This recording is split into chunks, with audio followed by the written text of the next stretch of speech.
आप सभी को प्रणाम, नमस्कार। विलंब के लिए क्षमा। और आज हमें प्रारंभ करना है 11वें अध्याय के चौथे श्लोक से। 10वां अध्याय हमने कल समाप्त किया।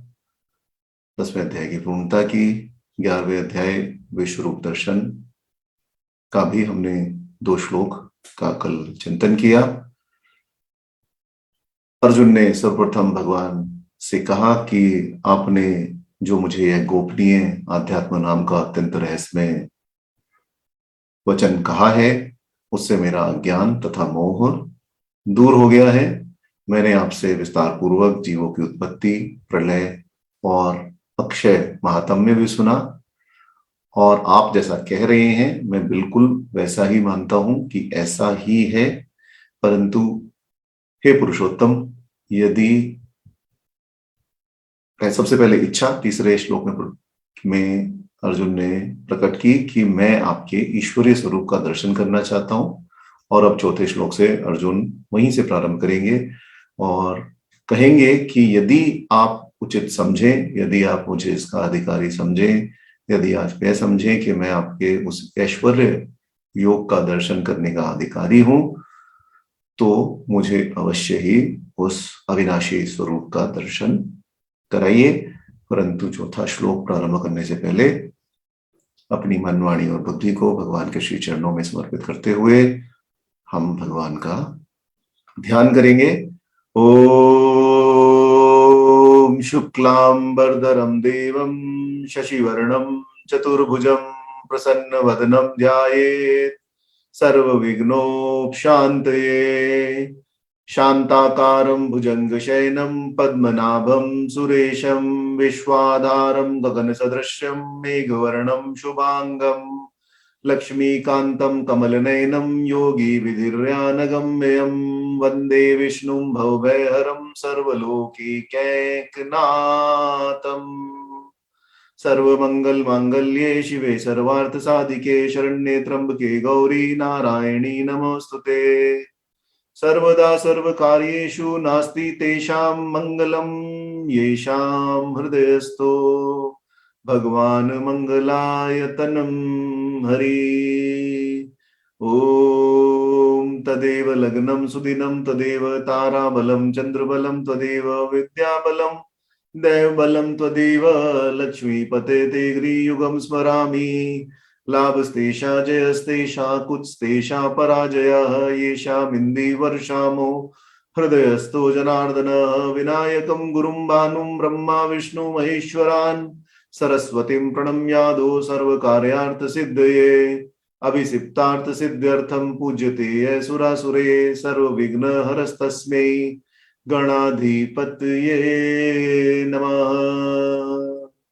ओम प्रहलाद नारद पराशर पुंडरीक व्यासाम्बरीश शुक्षौनक भीष्मदाल्भयान् रुक्मांगदा अर्जुन भीषण युधिष्ठिरादीन् पुण्यानिमान् परम भागवतान् स्मरामि। ओम अश्वत्थामा बलियासो हनुमानश्च विभीषण परशुरामश्च सप्तेत चिरजीवन सप्तेतांसं संस्मरे नित्यं मार्कण्डेयमतष्टमम् जीवेत वर्ष शतं साग्रमपमृत्यु विनश्यति। ओम नारायणं नमस्कृत्यं नरं चैव नरोत्तमं देवीं सरस्वतीं व्यासं ततो जयमुदीरयेत्। व्यासाय विष्णुरूपाय व्यासरूपाय विष्णवे नमो वै ब्रह्मनिधये वसिष्ठाय नमो नमः। ओम वेदे रामायणे चैव पुराणे भारते तथा आदावन्ते च मध्ये च हरिः सर्वत्र गीयते। नमोस्तुते व्यास विशालबुद्धे फुलारविन्दतपत्नेत्रं येन त्वया भारत तैलपूर्णे प्रज्वलितो ज्ञानमय प्रदीप। ओम सर्वोपनिषदो गावो दुग्धा गोपाल नंदना पार्थो वत्स सुधीर भोक्ता दुग्धम गीतामृतम महत्। वसुदेव सुतं देवं कंस चाणूरमर्दनम देवकी परमानंदम कृष्णं वन्दे जगद्गुरुम्। श्री कृष्ण गोविंद हरे मुरारे, हे नाथ नारायण वासुदेव, मात पिता स्वामी सखा हमारे। हे नाथ नारायण वासुदेव, हरे राम राम राम हरे हरे, हरे कृष्ण कृष्ण कृष्ण हरे हरे, हरे राम राम राम हरे हरे, हरे कृष्ण कृष्ण कृष्ण हरे हरे। ओम नमो भगवते वासुदेवाय, ओम नमो पितामहाय, ओम नमो प्रजापतिभ्य, ओम नमो कृष्णद्वैपनाय, ओम नमो सर्वविघ्न विनायकेभ्य। जय जय श्री राधे श्याम, जय जय श्री सीताराम, जय जय श्री राधे। हरि शरणम। तो भगवान ने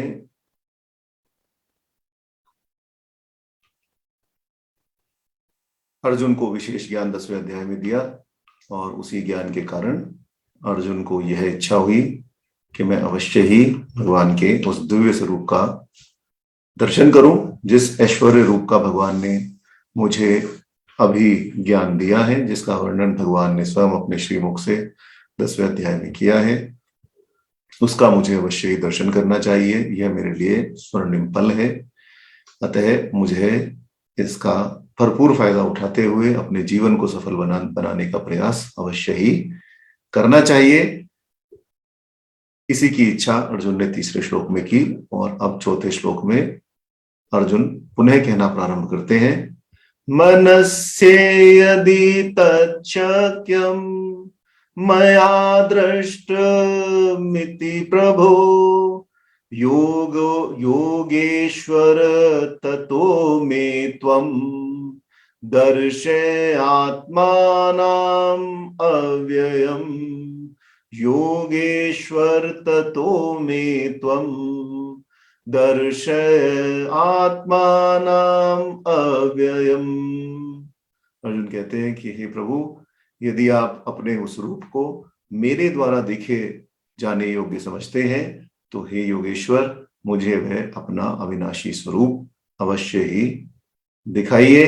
अब यहाँ जैसा कि हम कल चिंतन कर रहे थे कि अर्जुन को भगवान की दिव्यता का आभास हो गया है, और इसलिए अर्जुन अपनी प्रत्येक बात में भगवान श्री कृष्ण को अपने से बड़ा हुआ मानते हैं। ज्ञान में, वीरता में, योग में, ऐश्वर्य में, किसी भी क्षेत्र में भगवान की कोई भी तुलना नहीं है। इसलिए अब अर्जुन स्वयं उनको उनका भगवान का सेवक, भगवान का दास, भगवान का अनुचर समझकर उन्हें प्रभु की उपाधि दे रहा है कि आप ही प्रभु हैं और मैं आपका सेवक हूं। भगवान ने कर्म योग, बुद्धि योग आदि विविध योगों का अभी तक 10वें अध्याय तक अर्जुन को उपदेश दिया है। किस समय किस मार्ग से चलने में कल्याण की प्राप्ति हो सकती है, यह भी स्पष्ट कर दिया है, और यह भी कह दिया है कि मैं ही वह आदि पुरुषोत्तम परमात्मा हूं जिसने इस योग मार्ग को प्रकाशित किया। भगवान ने कहा था, इमं विवस्थे योगम प्रोक्त वाहनम अव्ययम, कि यह जो योग है यह मैंने ही विवस्वान को कल्प के प्रारंभ में दिया था, फिर धीरे धीरे यह लुप्त हो गया, और अब पुनः मैं इसे स्थापित करने के लिए, क्योंकि तुम मुझे अतिशय प्रिय हो, मेरे सखा हो, इसलिए मैं तुम्हें यह योग कह रहा हूं। 2-3 अध्याय में भगवान ने इनकी विस्तृत चर्चा की थी। अब अर्जुन को समझ आ गया है कि भगवान ही वास्तव में वे हैं। पहले तो अर्जुन ने भगवान की इस बात का खंडन भी किया था कि यह योग आप कैसे सूर्य को दे सकते हैं? आपका जन्म तो अभी का है और सूर्य का जन्म तो सहस्त्रों वर्ष पुराना है, तब आप यह ज्ञान कैसे दे सकते हैं? क्योंकि उस समय वह श्री कृष्ण को केवल अपना सखा ही समझ रहा था, परंतु अब 10वें अध्याय के पश्चात अर्जुन को यह तो समझ आ गया कि भगवान श्री कृष्ण साक्षात परमेश्वर परमात्मा है। क्योंकि इतना गूढ़ ज्ञान यदि कोई देने में सक्षम है तो वह केवल परमात्मा है, उनके अतिरिक्त कोई अन्य इतना गूढ़ ज्ञान इतने कम शब्दों में किसी अन्य को प्रेषित नहीं कर सकता। यह समझकर अर्जुन ने भगवान को योगेश्वर की उपाधि भी दी, योगेश्वर के संबोधन से भी संबोधित किया। और इस प्रकार अर्जुन ने श्री कृष्ण के लिए जो प्रभु और योगेश्वर नाम से उनका संबोधन किया है, इतने अर्थ गर्भित संबोधन का करने का जो मुख्य कारण है वह यही प्रतीत होता है कि अब अर्जुन ने अपने आप को भगवान के चरणों में अर्पित कर दिया है और अर्जुन अब उनका दिव्य रूप देखने का अधिकारी है। इसलिए यह नहीं कह रहा कि आप मुझे अपना वह दिव्य स्वरूप दिखाइए। पहले श्लोक में अर्जुन ने कहा मुझे वह अपना स्वरूप दिखाइए, परंतु फिर अर्जुन के हृदय में आया यह तो प्रभु है, यह तो योगेश्वर है, इन्हीं के द्वारा इस योग का प्रतिपादन हुआ है, तब मैं इन्हें किस प्रकार से ऐसे इस प्रकार से आज्ञा दे सकता हूं अथवा उनसे निवेदन कर सकता हूं। यदि यह चाहेंगे तभी मैं उसका दर्शन कर पाऊंगा, यदि मैं उचित अधिकारी होऊंगा तभी मुझे परमात्मा के उस ऐश्वर्य स्वरूप का दर्शन होगा। इसलिए अर्जुन ने यह चौथा श्लोक कहना प्रारंभ किया। अब शास्त्रों का जो उपदेश है, जो शब्दात्मक उपदेश है, वह सभी सुनते हैं। किसी भी महात्मा की आप वाणी सुनिए, शास्त्रों का उपदेश अवश्य ही प्राप्त होता है, परंतु वह ज्ञान सदैव जागृत नहीं रह सकता और न ही वह समस्त संशयों का निवारण कर सकता है। परंतु जो प्रत्यक्ष ज्ञान है वह सभी संशयों का छेदक होता है, उससे सभी संशयों को दूर किया जा सकता है। आंखों देखी वस्तु को सभी सत्य मान लेते हैं और जो आंखों देखी वस्तु नहीं है उसके विषय में सदैव ही संदेह रहता है। आत्मज्ञान के विषय में भी यही है कि आत्मोपदेश तो बड़े से बड़े महात्मा, बड़े से बड़े विद्वान प्रेषित करते रहते हैं समाज में और करोड़ों लोग उनको सुनते भी रहते हैं, परंतु सभी आत्मज्ञानी नहीं बनते, ब्रह्म ज्ञानी नहीं बनते। हाँ, ब्रह्म ज्ञानी जरूर बनते हैं। यह भ्रम उन्हें अवश्य हो जाता है कि मुझे ब्रह्म ज्ञान हो गया, परंतु वह ब्रह्म ज्ञान वास्तव में नहीं होता, क्योंकि आत्मज्ञान तो आत्मा का प्रत्यक्ष दर्शन करने के बाद ही होगा। आपको जब यह समझ आ जाएगा कि मेरी आत्मा मेरे शरीर से अलग है और आत्मा उस परमात्मा का ही स्वरूप है, तभी इस प्रकार के ज्ञान का प्रत्यक्ष ज्ञान होगा। या तो अपने स्वयं को आत्मदर्शन हो जाए या परमात्मा ही ऐसी कृपा करे कि वह अपना दर्शन स्वयं ही दे दे। अब आप कहेंगे कि यह कैसे संभव है कि परमात्मा का दर्शन हो सके? परमात्मा का दर्शन भी संभव है, परमात्मा दर्शन देते भी हैं, चाहे वह स्वप्न में दर्शन हो, चाहे वह प्रत्यक्ष रूप में दर्शन हो, परंतु दर्शन अवश्य ही प्राप्त होता है। और उस ऐश्वर्य स्वरूप को, भगवान के उस स्वरूप को केवल वही देख या जान सकता है जिसका वर्ण भगवान स्वयं करें। कितने ही ऐसे महात्मा हैं जो पूरी जीवन हरि नाम भजते रहे परंतु परमात्मा का दर्शन नहीं हुआ, और उनके किसी एक चेले को जिसने कभी कभार अपने गुरु के प्रति भक्ति प्रकट की अथवा परमात्मा का चिंतन किया, उसे भगवत दर्शन प्राप्त हो गया। तो भगवान के दर्शन प्राप्त करने के विषय में यही कहा गया है कि ये वे मेष व्रणतु तेन लभ्य, कि जिनका वर्ण भगवान स्वयं करते हैं उन्हीं को उनका दर्शन होता है। सोई जाने जेहि देहु जनाई, जिसको भगवान चाहेंगे कि मैं अपना स्वरूप दिखा दूं, केवल वही उनके स्वरूप को जान पाएगा, अन्यथा वह उनका स्वरूप नहीं जान पाएगा। परमात्मा का स्वरूप अत्यंत दिव्य है। अर्जुन ने जितने भी इस अध्याय में 11वें अध्याय में अपने मन के, अपने शरीर के चिन्ह अंकित किए हैं कि मुझे रोमांच हो रहा है, मुझे कंपन हो रहा है, मुझे पसीना आ रहा है, शरीर में स्वेद उत्पन्न हो रहा है, वह सभी अक्षर अक्षर सत्य है। जिस भी किसी ने परमात्मा का साक्षात दर्शन किया हो वह इन सब से एकदम जुड़ सकता है कि शरीर में इस प्रकार के सभी क्रियाएं होती ही हैं, क्योंकि जब एक बड़ा तेज पुंज आपके सामने आ जाए तो छोटे तेज पुंज में कंपन होना तो स्वाभाविक ही है। तो वह सब होता है, सब सत्य है। तो इसमें एक कथा भी है, अधिक विस्तार में तो हम नहीं जाएंगे, परंतु एक कथा है कि एक बार एक महात्मा ने अपने शिष्य को एक चेला बनाया और उसको पारस पत्थर दे दिया। और पारस पत्थर देकर, पारस पत्थर का मतलब एक भगवान की विभूति का पत्थर दे दिया और कहा कि इस पारस पत्थर को अपने पास रखना, इन्हीं की शालिग्राम जी को अपने पास रखना। पारस पत्थर शालिग्राम जी को भी कहते हैं। तो कहा कि शालिग्राम जी को अपने पास रखा, शालिग्राम जी के साथ क्या ही पूजन अर्चन करना और सदैव भगवान समझकर इनकी पूजा करना। अब बालक छोटा था तो बालक रोता चिल्लाता भी था, तो महात्मा ने उन्हें गैया चराने का काम दे दिया और गैया चराने के लिए उन्हें लगातार जंगल की ओर भेजने लगे।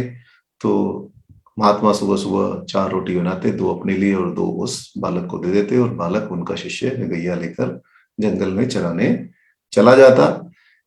एक दिन धीरे धीरे बालक की खुराक बढ़ती गई, पहले 2 रोटी, फिर 4 रोटी, और फिर उसने आके महात्मा जी से कहा कि ये 2-4 रोटियों से कुछ नहीं होता, आप हमें 1 सेर 1-2 किलो आटा दे दिया कीजिए, हम खुद ही जाकर बना लेंगे, खुद ही खाएंगे और भगवान को भी जिमाएंगे। महात्मा को बड़ा आश्चर्य हुआ कि यह शिष्य कैसे कह रहा है कि महात्मा को जिमाएंगे। तो भगवान श्री कृष्ण की उसने भक्ति प्रारंभ की और भगवान श्री कृष्ण ने स्वयं आकर उसका प्रसाद ग्रहण करना प्रारंभ किया। तो एक दिन भगवान श्री कृष्ण से उस शिष्य ने कहा कि मैं आपके समस्त परिकर की का दर्शन करना चाहता हूं, आप तो स्वयं अकेले आते हैं, तो आप एक काम करिए, आप राधा जी को भी लाइए, बलराम जी को भी लाइए, और इस प्रकार आप सभी के साथ आकर हमें दर्शन दीजिए और प्रसाद भी ग्रहण कीजिए। तब श्री कृष्ण ने कहा ठीक है, कल मैं अपने परिकर के साथ आऊंगा, तुम भोजन का प्रबंध कर लेना। और इस प्रकार श्री कृष्ण कहकर अंतर ध्यान हो गए और वह बालक पुनः महात्मा के पास आया और आकर कहा कि कल मुझे 1 बोरी भर आटा चाहिए, क्योंकि कल श्री कृष्ण अपने संपूर्ण परिकर के साथ आने वाले हैं, और जब वे संपूर्ण परिकर के साथ आएंगे, सभी गोपालों के साथ और राधा जी के साथ, बलराम जी के साथ जब वे दर्शन देंगे, तब उनको भोग तो मुझे लगाना ही पड़ेगा। इतने सारे लोगों की व्यवस्था इस 1-2 सेर आटे में नहीं हो सकती, तो आप कृपया पूर्वक मुझे एक पूरी बोरी आटा कल दीजिएगा। महात्मा ने कहा कि ये कुछ हेर फेर करने लगा है शायद बालक, मुझसे आटा ले जाता है और शायद जाकर बेच देता होगा और कुछ उन्माद करता होगा।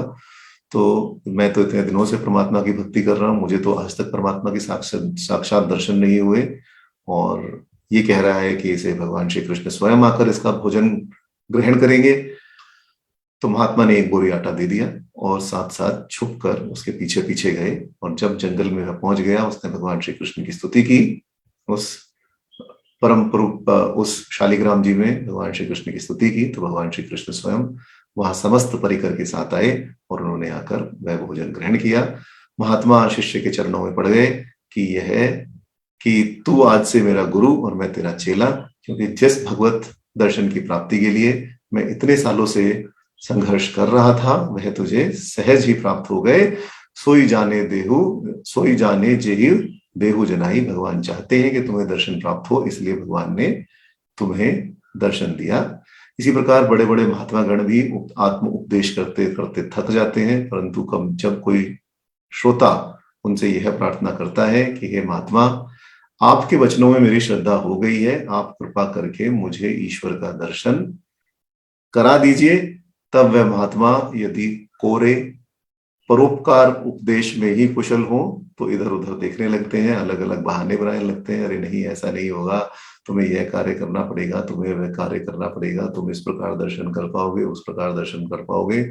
और यदि वह परमेश्वर से अनुगृहित है, तब वह निश्चित रूप से निर्देश करते हैं कि भक्ति करो, उपासना करो, नाम जप करो, या ज्ञान मार्ग का अवलंबन करो, उसी का अभ्यास करो। निरंतर अभ्यास करने से तुम्हें परमेश्वर का दर्शन अवश्य ही प्राप्त हो जाएगा।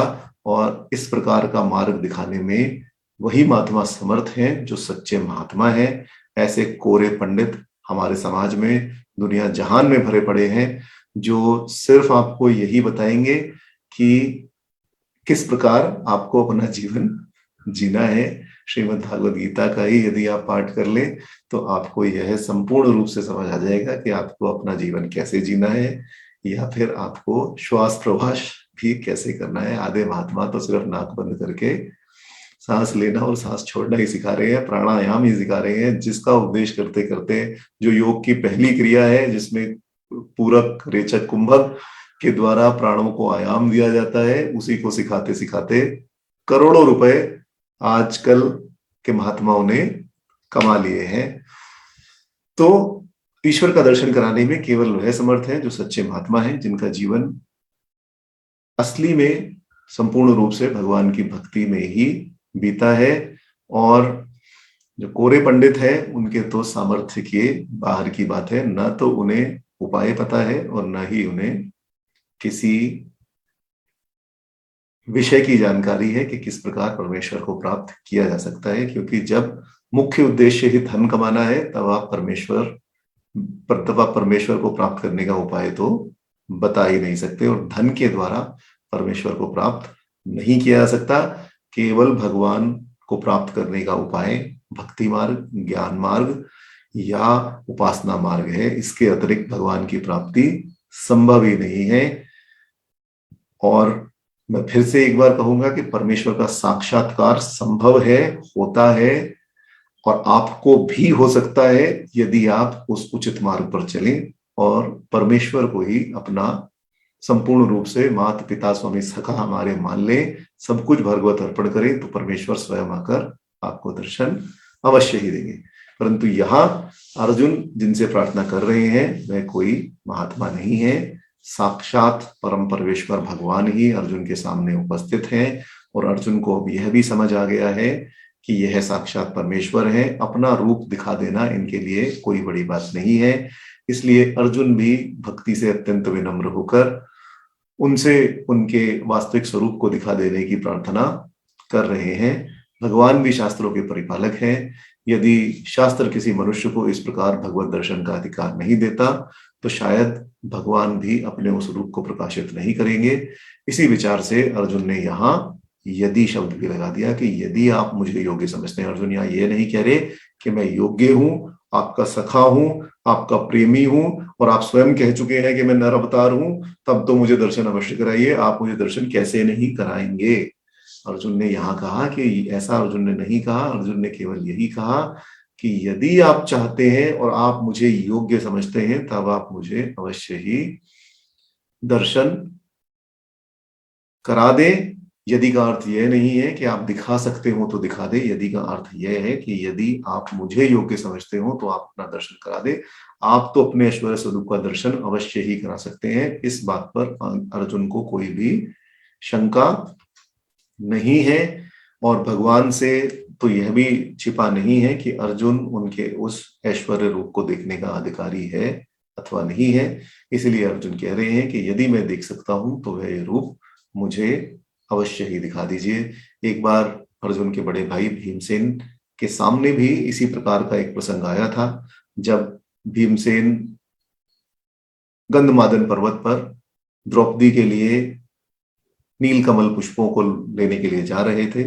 तब उस वन में जाते हुए वह जोर जोर से अट्टहास करते, जिससे पशु पक्षी डर जाते और इधर उधर छिप जाते। रास्ते में जाते हुए वह वन को भी तहस नहस करते हुए जा रहे थे। कहीं पेड़ उखाड़ देते अपना रास्ता बनाने के लिए, कहीं गुललताओं को उखाड़ देते। जब ऐसा कार्य हनुमान जी उस पर्वत पर विद्यमान थे, कदलीवल का केले का वह वन था, और जब भगवान ने यह देखा कि अर्जुन के भीमसेन अत्यंत उत्पात मचा रहे हैं, तब हनुमान जी वहां वृद्ध वानर का वेश बनाकर लेट गए, और जो वह जाने का मार्ग था एक छोटी सी पगडंडी थी, उनके लेट जाने से वह अवरुद्ध हो गया। तब भीमसेन उसी मार्ग से बढ़ते हुए हनुमान जी के समक्ष पहुंचे और उन्होंने देखा कि एक वृद्ध वानर वहां पगडंडी में लेटा है। तब उन्होंने आदेश दिया, भीमसेन ने हनुमान जी को आदेश दिया कि ये वानर यहाँ से हट जाओ, मुझे यहाँ से आगे जाना है और तुम्हारी पूंछ मेरा रास्ता रोक रही है। तब वृद्ध वानर का रूप बनाए हनुमान जी ने बड़ी ही थकी हुई वाणी में, शिथिल वाणी में उत्तर दिया कि मैं तो बहुत अस्वस्थ हूँ, मार्ग में पड़ा हूं, उठने की शक्ति भी मुझ में नहीं है। यदि तुम मुझे उल्लंघन कर जाना नहीं चाहते, मेरा उल्लंघन करके जाना नहीं चाहते, तो कृपा पूर्वक मेरी पूंछ हटाकर एक तरफ रख दो और वहां से निकल जाओ। भीमसेन तो अति शीघ्रता में थे और उन्होंने पहले एक हाथ से और फिर दोनों हाथों से हनुमान जी की पूंछ उठाने की कोशिश की, उसकी चेष्टा की, परंतु और अपनी समस्त बल शक्ति का प्रयोग कर दिया। 10,000 हाथियों का बल भीमसेन में था। उन्होंने संपूर्ण रूप से प्रयास किया कि किसी तरीके से यह पूंछ हट सके, परंतु वह भी सामान्य पूंछ नहीं थी। हनुमान जी की पूंछ थी तो वह उठने वाली तो थी नहीं, और ऐसी पूंछ जिससे हनुमान जी ने समस्त लंका को जला दिया, उसको उठाने का साहस तो कोई साधारण मनुष्य कर ही नहीं सकता। परंतु भीमसेन भी 10,000 हाथियों का बल लिए हुए थे और इसकी परीक्षा भी हो चुकी थी। इसलिए भीमसेन ने जब उसे उठाने का प्रयास किया तो वह नहीं उठी, और तब भीमसेन ने समझ लिया कि यह साधारण वानर नहीं है, जरूर ही कोई अवश्य कोई दिव्य पुरुष है। तब उन्होंने कहा कि हे महात्मा, आप कोई सामान्य वानर नहीं है, आप या तो कोई देव हैं या विद्याधर हैं या यक्ष हैं। आप कृपा पूर्वक मुझे अपना परिचय दीजिए। तब हनुमान जी ने वृद्ध वानर के रूप में ही भीमसेन से कहा कि मैं तुम्हारा अग्रज हूं, तुम्हारा बड़ा भाई हनुमान हूं, और मैं तुम्हें मार्ग में सावधान करने के लिए ही यहाँ लेटा हुआ हूं, जहां से तुम आ रहे हो और जिस ओर तुम जा रहे हो, यहाँ मनुष्यों का प्रवेश वर्जित है। आगे गंधर्वों का राज्य है, मनुष्यों को वहां जाने का अधिकार नहीं है। तुम जाना चाहते हो तो अवश्य जाओ, परंतु तुम्हें तुम्हारा गंधर्वों के साथ युद्ध अवश्य ही होगा। उस समय भीमसेन ने हनुमान जी से प्रार्थना की कि मैं आपका वह रूप देखना चाहता हूं जैसा समुद्र उल्लंघन के समय रामायण में वर्णित है। उसके बाद हनुमान जी की कृपा से भीमसेन ने हनुमान जी का वह विकराल स्वरूप, कनक पूतरा भार शरीरा, समर भयंकर अति बलबीरा, ऐसा स्वरूप हनुमान जी का देखा, जहां उनका मस्तक आकाश से आच्छादित हो रहा था, हाथ पैर समस्त दिशाओं में व्याप्त थे और अत्यंत कांति हनुमान जी के शरीर से निकल रही थी। भीमसेन ने देखा कि मस्तक आकाश में सूर्य के निकट पहुंच गया है, सारे पैरों से अंतरिक्ष एक प्रकार से बंध गया है, और ऐसा स्वरूप देखकर हनुमान जी का भयंकर दाढ़े, भयंकर नख हनुमान जी के हैं, इस प्रकार का स्वरूप देखकर भीमसेन घबरा गए और फिर हाथ जोड़कर उनसे प्रार्थना की कि आप अपना वही सौम्य रूप मुझे दिखाइए, जिस सौम्य रूप में आप भगवान श्री राम की सेवा में उपस्थित रहते हैं। तब हनुमान जी ने अपना वह स्वरूप दिखा दिया, और इसी प्रकार जिस प्रकार भीमसेन को हनुमान जी के विश्व रूप के दर्शन हुए, उसी प्रकार यहाँ अपने नेत्रों को सफल बनाने के लिए ही अर्जुन भी भगवान से अपना रूप दिखा देने की विनम्र प्रार्थना कर रहे हैं कि भगवान आप साक्षात परमेश्वर हैं, यदि आप मुझे योग्य समझे तो अपना स्वरूप अवश्य ही दिखा दे। जैसे ही अर्जुन ने कहा कि यदि आप मुझे योग्य समझते हैं, पहले जब अर्जुन ने कहा मुझे वह अपना रूप दिखाएं, मैं देखना चाहता हूं, तब भगवान ने कोई उत्तर नहीं दिया, क्योंकि भक्त भगवान को आदेश नहीं दे सकता। परंतु जैसे ही अर्जुन ने विनम्र प्रार्थना की कि यदि आप उचित समझे तो मुझे अपना, और मैं मुझे योग्य समझे तो अपना वह स्वरूप दिखा दे, तब तुरंत ही भगवान अपना रूप दिखाने के लिए तैयार हो गए। और श्री भगवान ने कहा, श्री भगवान वाच पश्य मे पार्थ रूपाणि शतशः अथ सहस्त्रशः नानाविधानि दिव्यानि नानावर्णाकृतीनि च। भगवान ने कहा कि हे पार्थ, तुम मेरे विभिन्न प्रकार के अनेक वर्णों और आकार के सैकड़ों हजारों दिव्य अलौकिक स्वरूपों को देखो, मैं तुम्हें दिखाता हूं। पहले जब अर्जुन ने विश्व रूप की प्रार्थना की तो भगवान ने उत्तर नहीं दिया। जब विनम्र प्रार्थना की तब भगवान ने कोई भी नकारात्मक उत्तर नहीं दिया, सकारात्मक रूप से उस अर्जुन से कहा कि मैं तुम्हें अपना स्वरूप दिखाता हूं, तुम मेरे अनेकों प्रकार के और विभिन्न वर्णों वाले हजारों दिव्य अलौकिक रूपों को का दर्शन करो। यहां से आप देखेंगे कि आगे 4 श्लोकों में भगवान ने पश्य पर अत्यधिक बल दिया है कि देखो मैं तुम्हें अपना स्वरूप दिखाता हूं। कोई भी सामान्य व्यक्ति यदि अर्जुन के सामने होता और अर्जुन इस प्रकार प्रार्थना करता तो वह रूप दिखाने में असमर्थ होने के कारण नकारात्मक उत्तर देता, परंतु भगवान सभी सामों से युक्त है और प्रश्न अब यही रह जाता है कि क्या अर्जुन उस रूप को देखने के अधिकारी थे या नहीं। और यह अर्जुन ने अपने पहले कथन से भी स्पष्ट कर दिया कि आप समझते हैं कि मैं अधिकारी हूं तो मुझे अपना दर्शन दिखाइए। और इस प्रकार जब भगवान ने देखा कि अर्जुन अपने अधिकार क्षेत्र से बाहर नहीं जा रहा और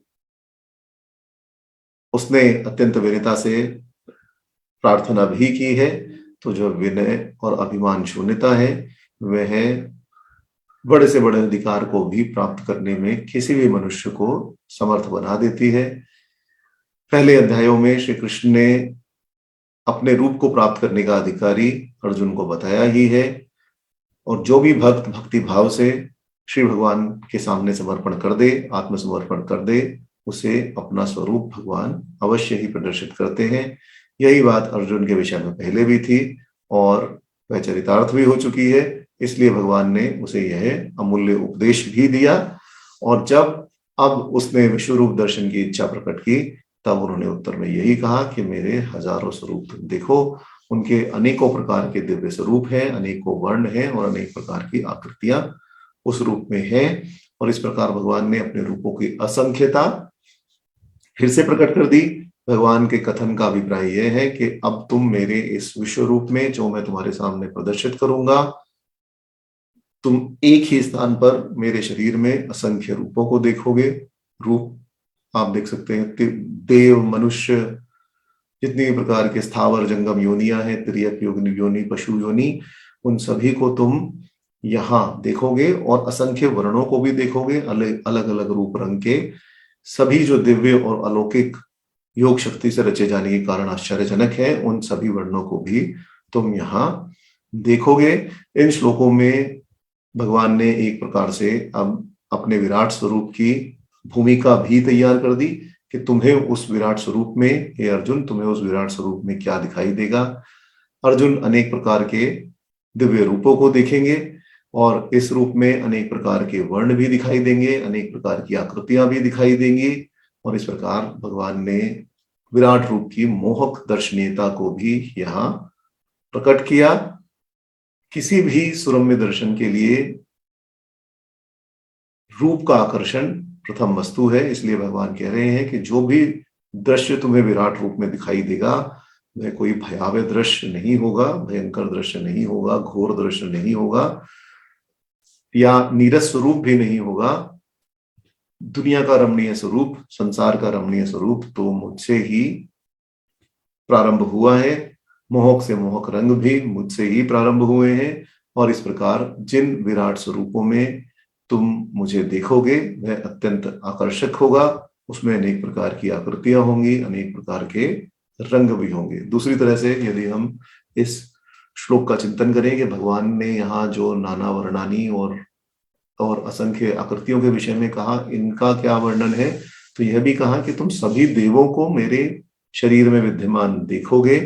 जैसे अनेकों देवी देवताओं के विलक्षण आकृतियां हैं, उन सभी आकृतियों को तुम मेरे अंदर देखोगे। श्री हनुमान जी वानर आकार है, गणपति जी का मस्तक हाथी का है, ब्रह्मा और शंकर जी के 5 मुख हैं, कार्तिकेय जी के 6 मुख हैं, वराह और नरसिंह के भी विलक्षण आकार हैं, किसी का मुंह वराह जैसा है, किसी का मुंह सिंह जैसा है। और इस प्रकार उपास्य देवताओं की भी जो विचित्र आकृतियां हैं उन सब के दर्शन भी विश्व रूप में ही होंगे। यह विश्व रूप सभी देवताओं का समन्वय किया हुआ, सभी देवता उसी विश्व रूप में समन्वित होंगे, क्योंकि सभी देवता उस परम पिता परमात्मा से ही उत्पन्न होते हैं और उन्हीं परम पिता परमात्मा में ही विलीन हो जाते हैं।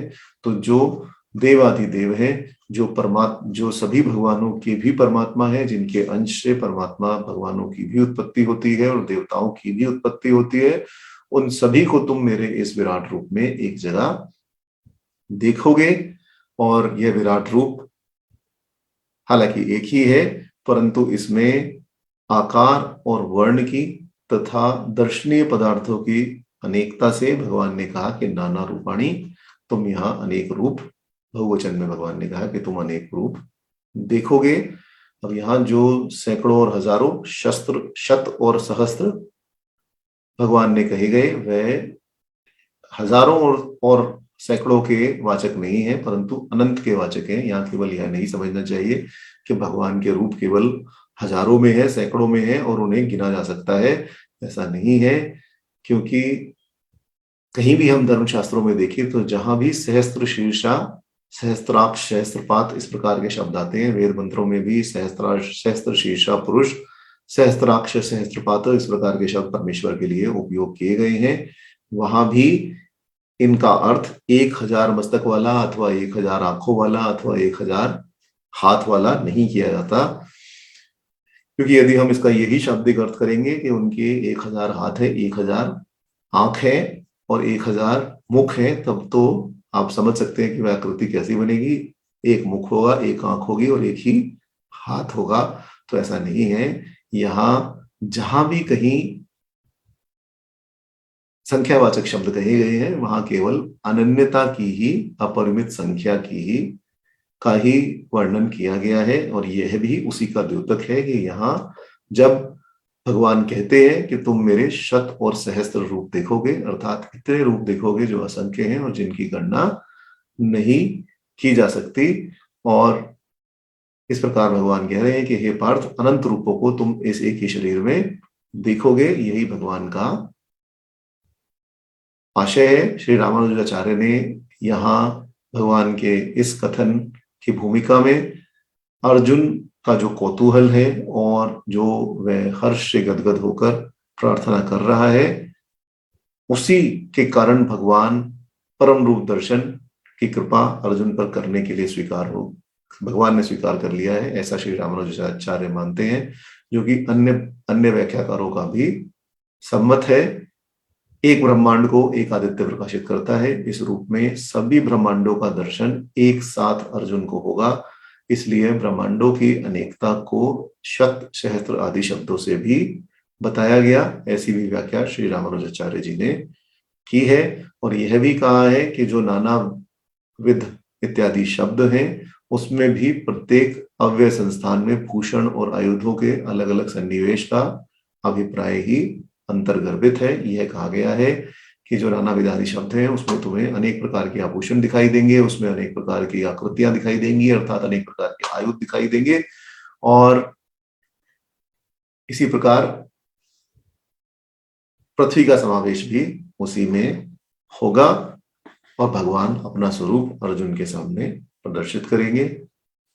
अब भगवान ने अपना वह विराट स्वरूप अर्जुन के सामने स्पष्ट करना प्रारंभ किया और कहा, पश्यादितान् वसून् रुद्रानश्विनो मरुत तथा बहुनी अदृष्ट पूर्वाणि पश्य आश्चर्यणी भारत बहुनी अदृष्ट पूर्वाणि पश्य आश्चर्यणी भारत। भगवान ने कहा, हे भरतवर्षी अर्जुन, सूर्य, वसु, रुद्र, अश्वनी कुमारों और मरुदगणों को देखो तथा अन्य भी अदृष्ट और आश्चर्य रूपों को जिसे तुमने पहले कभी नहीं देखा, उन्हें भी देखो। अब यहाँ 4 श्लोकों में भगवान ने पश्य का उच्चारण किया है। पश्य की बार बार आवृत्ति है। इससे यही पता चलता है कि भगवान तो अपने उस विश्व रूप को अर्जुन को दिखाने के लिए पहले से ही तैयार थे। उनमें अपने रूप को अर्जुन के प्रति दिखाने का उत्साह भी था कि आज हमें एक ऐसा अधिकारी प्राप्त हुआ है जो परम भक्त है और जो निवेदन भी कर रहा है। अतः आज हमें अपने महत्व को अवश्य ही प्रकाशित करना चाहिए। यह कुछ इसी प्रकार है जैसे कोई विद्वान पंडित अपने लिए एक योग्य शिष्य चाहे और अयोग्य शिष्य को कभी भी अपना ज्ञान प्रदान न करे। कोई कलाकार भी अपनी कला के जानने वाले को ही अपनी कला प्रदान करे। और जब इसी प्रकार कोई अन्य यदि किसी विशेष गुण से परिपूर्ण है, वह भी उस गुण को केवल उसी को देना चाहता है जो उसका अधिकारी है, जिसकी उसमें रुचि है। जिसकी उसमें जो उसका अधिकारी नहीं है और जिसमें उसकी रुचि नहीं है, उसे कोई भी अपना ज्ञान देना नहीं चाहता। अर्जुन की विद्या, बुद्धि, पराक्रम और बल पर श्री कृष्ण को पूर्ण विश्वास है। अब यहां आप देखें तो सामान्य व्यक्तियों की तरह भगवान श्री कृष्ण ने अपना रूप प्रदर्शन करने की कोई भी लालसा नहीं की है। रूप दिखाने का जो उत्साह उनके अंदर है, उन्होंने किसी भी प्रकार से उसे प्रदर्शित नहीं किया। जब अर्जुन ने उस रूप को देखने की इच्छा प्रकट की और फिर उसके लिए प्रार्थना भी की, तब भगवान ने अपना वह रूप अर्जुन को दिखाना प्रारंभ किया। यहाँ अर्जुन को भगवान श्री कृष्ण ने पार्थ कहा है, और यह एक प्रकार से अर्जुन के प्रति भगवान श्री कृष्ण के अतिशय स्नेह का, अतिशय प्रेम का प्रतीक है। अर्जुन भगवान श्री कृष्ण की बुआ के पुत्र हैं और इस प्रकार अपने अत्यंत प्रिय होने के कारण प्रिय सखा भी हैं, भक्त भी हैं, और अत्यंत स्नेह भगवान ने यहाँ अर्जुन के प्रति प्रकट किया है। यहाँ जो भी शब्द भगवान ने प्रयोग किए, आदित्य, वसु, रुद्र, अश्विनी कुमार और मरुद्गण, यह सभी देवताओं के नाम लेकर भगवान ने सभी देवताओं के अपने विराट रूप में देखने के लिए अर्जुन को आज्ञा दी है कि आज जो रूप मैं तुम्हें दिखाऊंगा उसमें यह आदित्य, मरुद्गण, वसु, रुद्र, अश्विनी कुमार तथा 33 कोटि के अन्य सभी देवी देवताओं का तुम दर्शन मेरे इस विराट रूप में कर पाओगे। इन सभी का चिंतन हम 10वें अध्याय में कर चुके हैं, तो यहाँ उसका अधिक विस्तार करने की आवश्यकता नहीं है। इसके अतिरिक्त क्या देखोगे? इसके अतिरिक्त तुम अदृष्ट देखोगे, जिसे पहले कभी न देखा गया हो उसे अदृष्ट कहते हैं। और क्या देखोगे? और आश्चर्यजनक रूपों को और आकृतियों को देखोगे, जो देखने में अद्भुत हो उन्हें ही आश्चर्यजनक कहते हैं। जिन्हें देखकर आश्चर्य की अनुभूति हो कि अरे ये कैसे संभव है, वही आश्चर्यजनक है।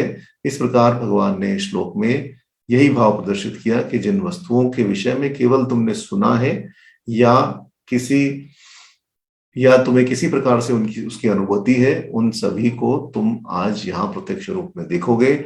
उसे आज से पहले किसी ने भी नहीं देखा है। उन सब रूपों को भी तुम आज मेरे इस विराट स्वरूप में देखो। इसीलिए भगवान ने 12 आदित्य, 8 वसु, 11 रुद्र, 2 अश्विनी कुमार और 49 मरुतों के नाम भी यहाँ गिना दिए और ऐसे दृश्य देखने को कहा जो अदृष्ट पूर्ण है, और उनका कोई अलग नाम भी नहीं दिया। केवल यही कहा कि तुम ऐसे स्वरूपों को देखोगे जो अदृष्ट है। और अदृष्ट केवल अर्जुन के लिए ही नहीं, परंतु सृष्टि में कभी भी किसी ने भी ऐसे स्वरूप नहीं देखे हैं। कुछ लोग यहाँ प्रश्न करते हैं कि जो विराट स्वरूप, आगे भी हम इसका चिंतन करेंगे कि जो विराट स्वरूप अर्जुन को भगवान श्री कृष्ण ने दिखाया, वह विराट स्वरूप तो वह दुर्योधन को पहले ही दिखा चुके थे।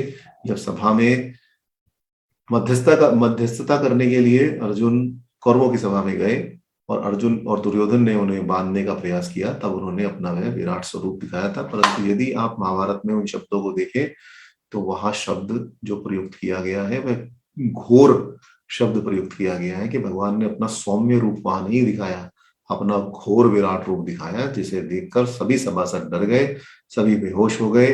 केवल विदुर, भीष्म और वशिष्ठ और जो अन्य देवगण थे वही केवल वहां उनको देख पाए, और अन्य सभी वहां देखकर एक प्रकार से वहां बेहोश हो गए, अचेत हो गए।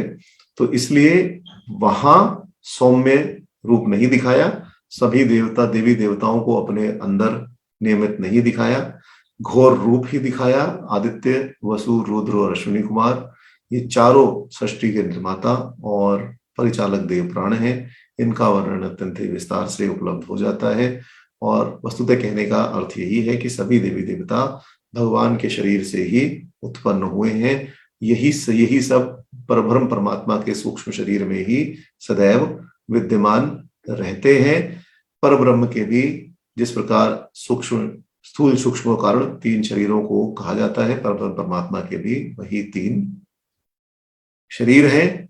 यह संपूर्ण दृश्यमान जगत तो उनका स्थूल शरीर है। सूक्ष्म शरीर वह है जहां इस स्थूल जगत के जो परिचालक तत्व देवता हैं, ऋषि हैं, पितृ हैं, देवगण हैं, वे सभी उपस्थित रहकर अपने जो निमित्त कार्य हैं उनको पूर्ण करते हैं और परब्रह्म परमात्मा उनके कार्यों के निरीक्षक के रूप में स्वयं ही विद्यमान रहते हैं। इस प्रकार भगवान ने जो दिव्यानी रूपाणी पहले कहा था उसी का स्पष्टीकरण आदित्य आदि के निर्देश से दे दिया।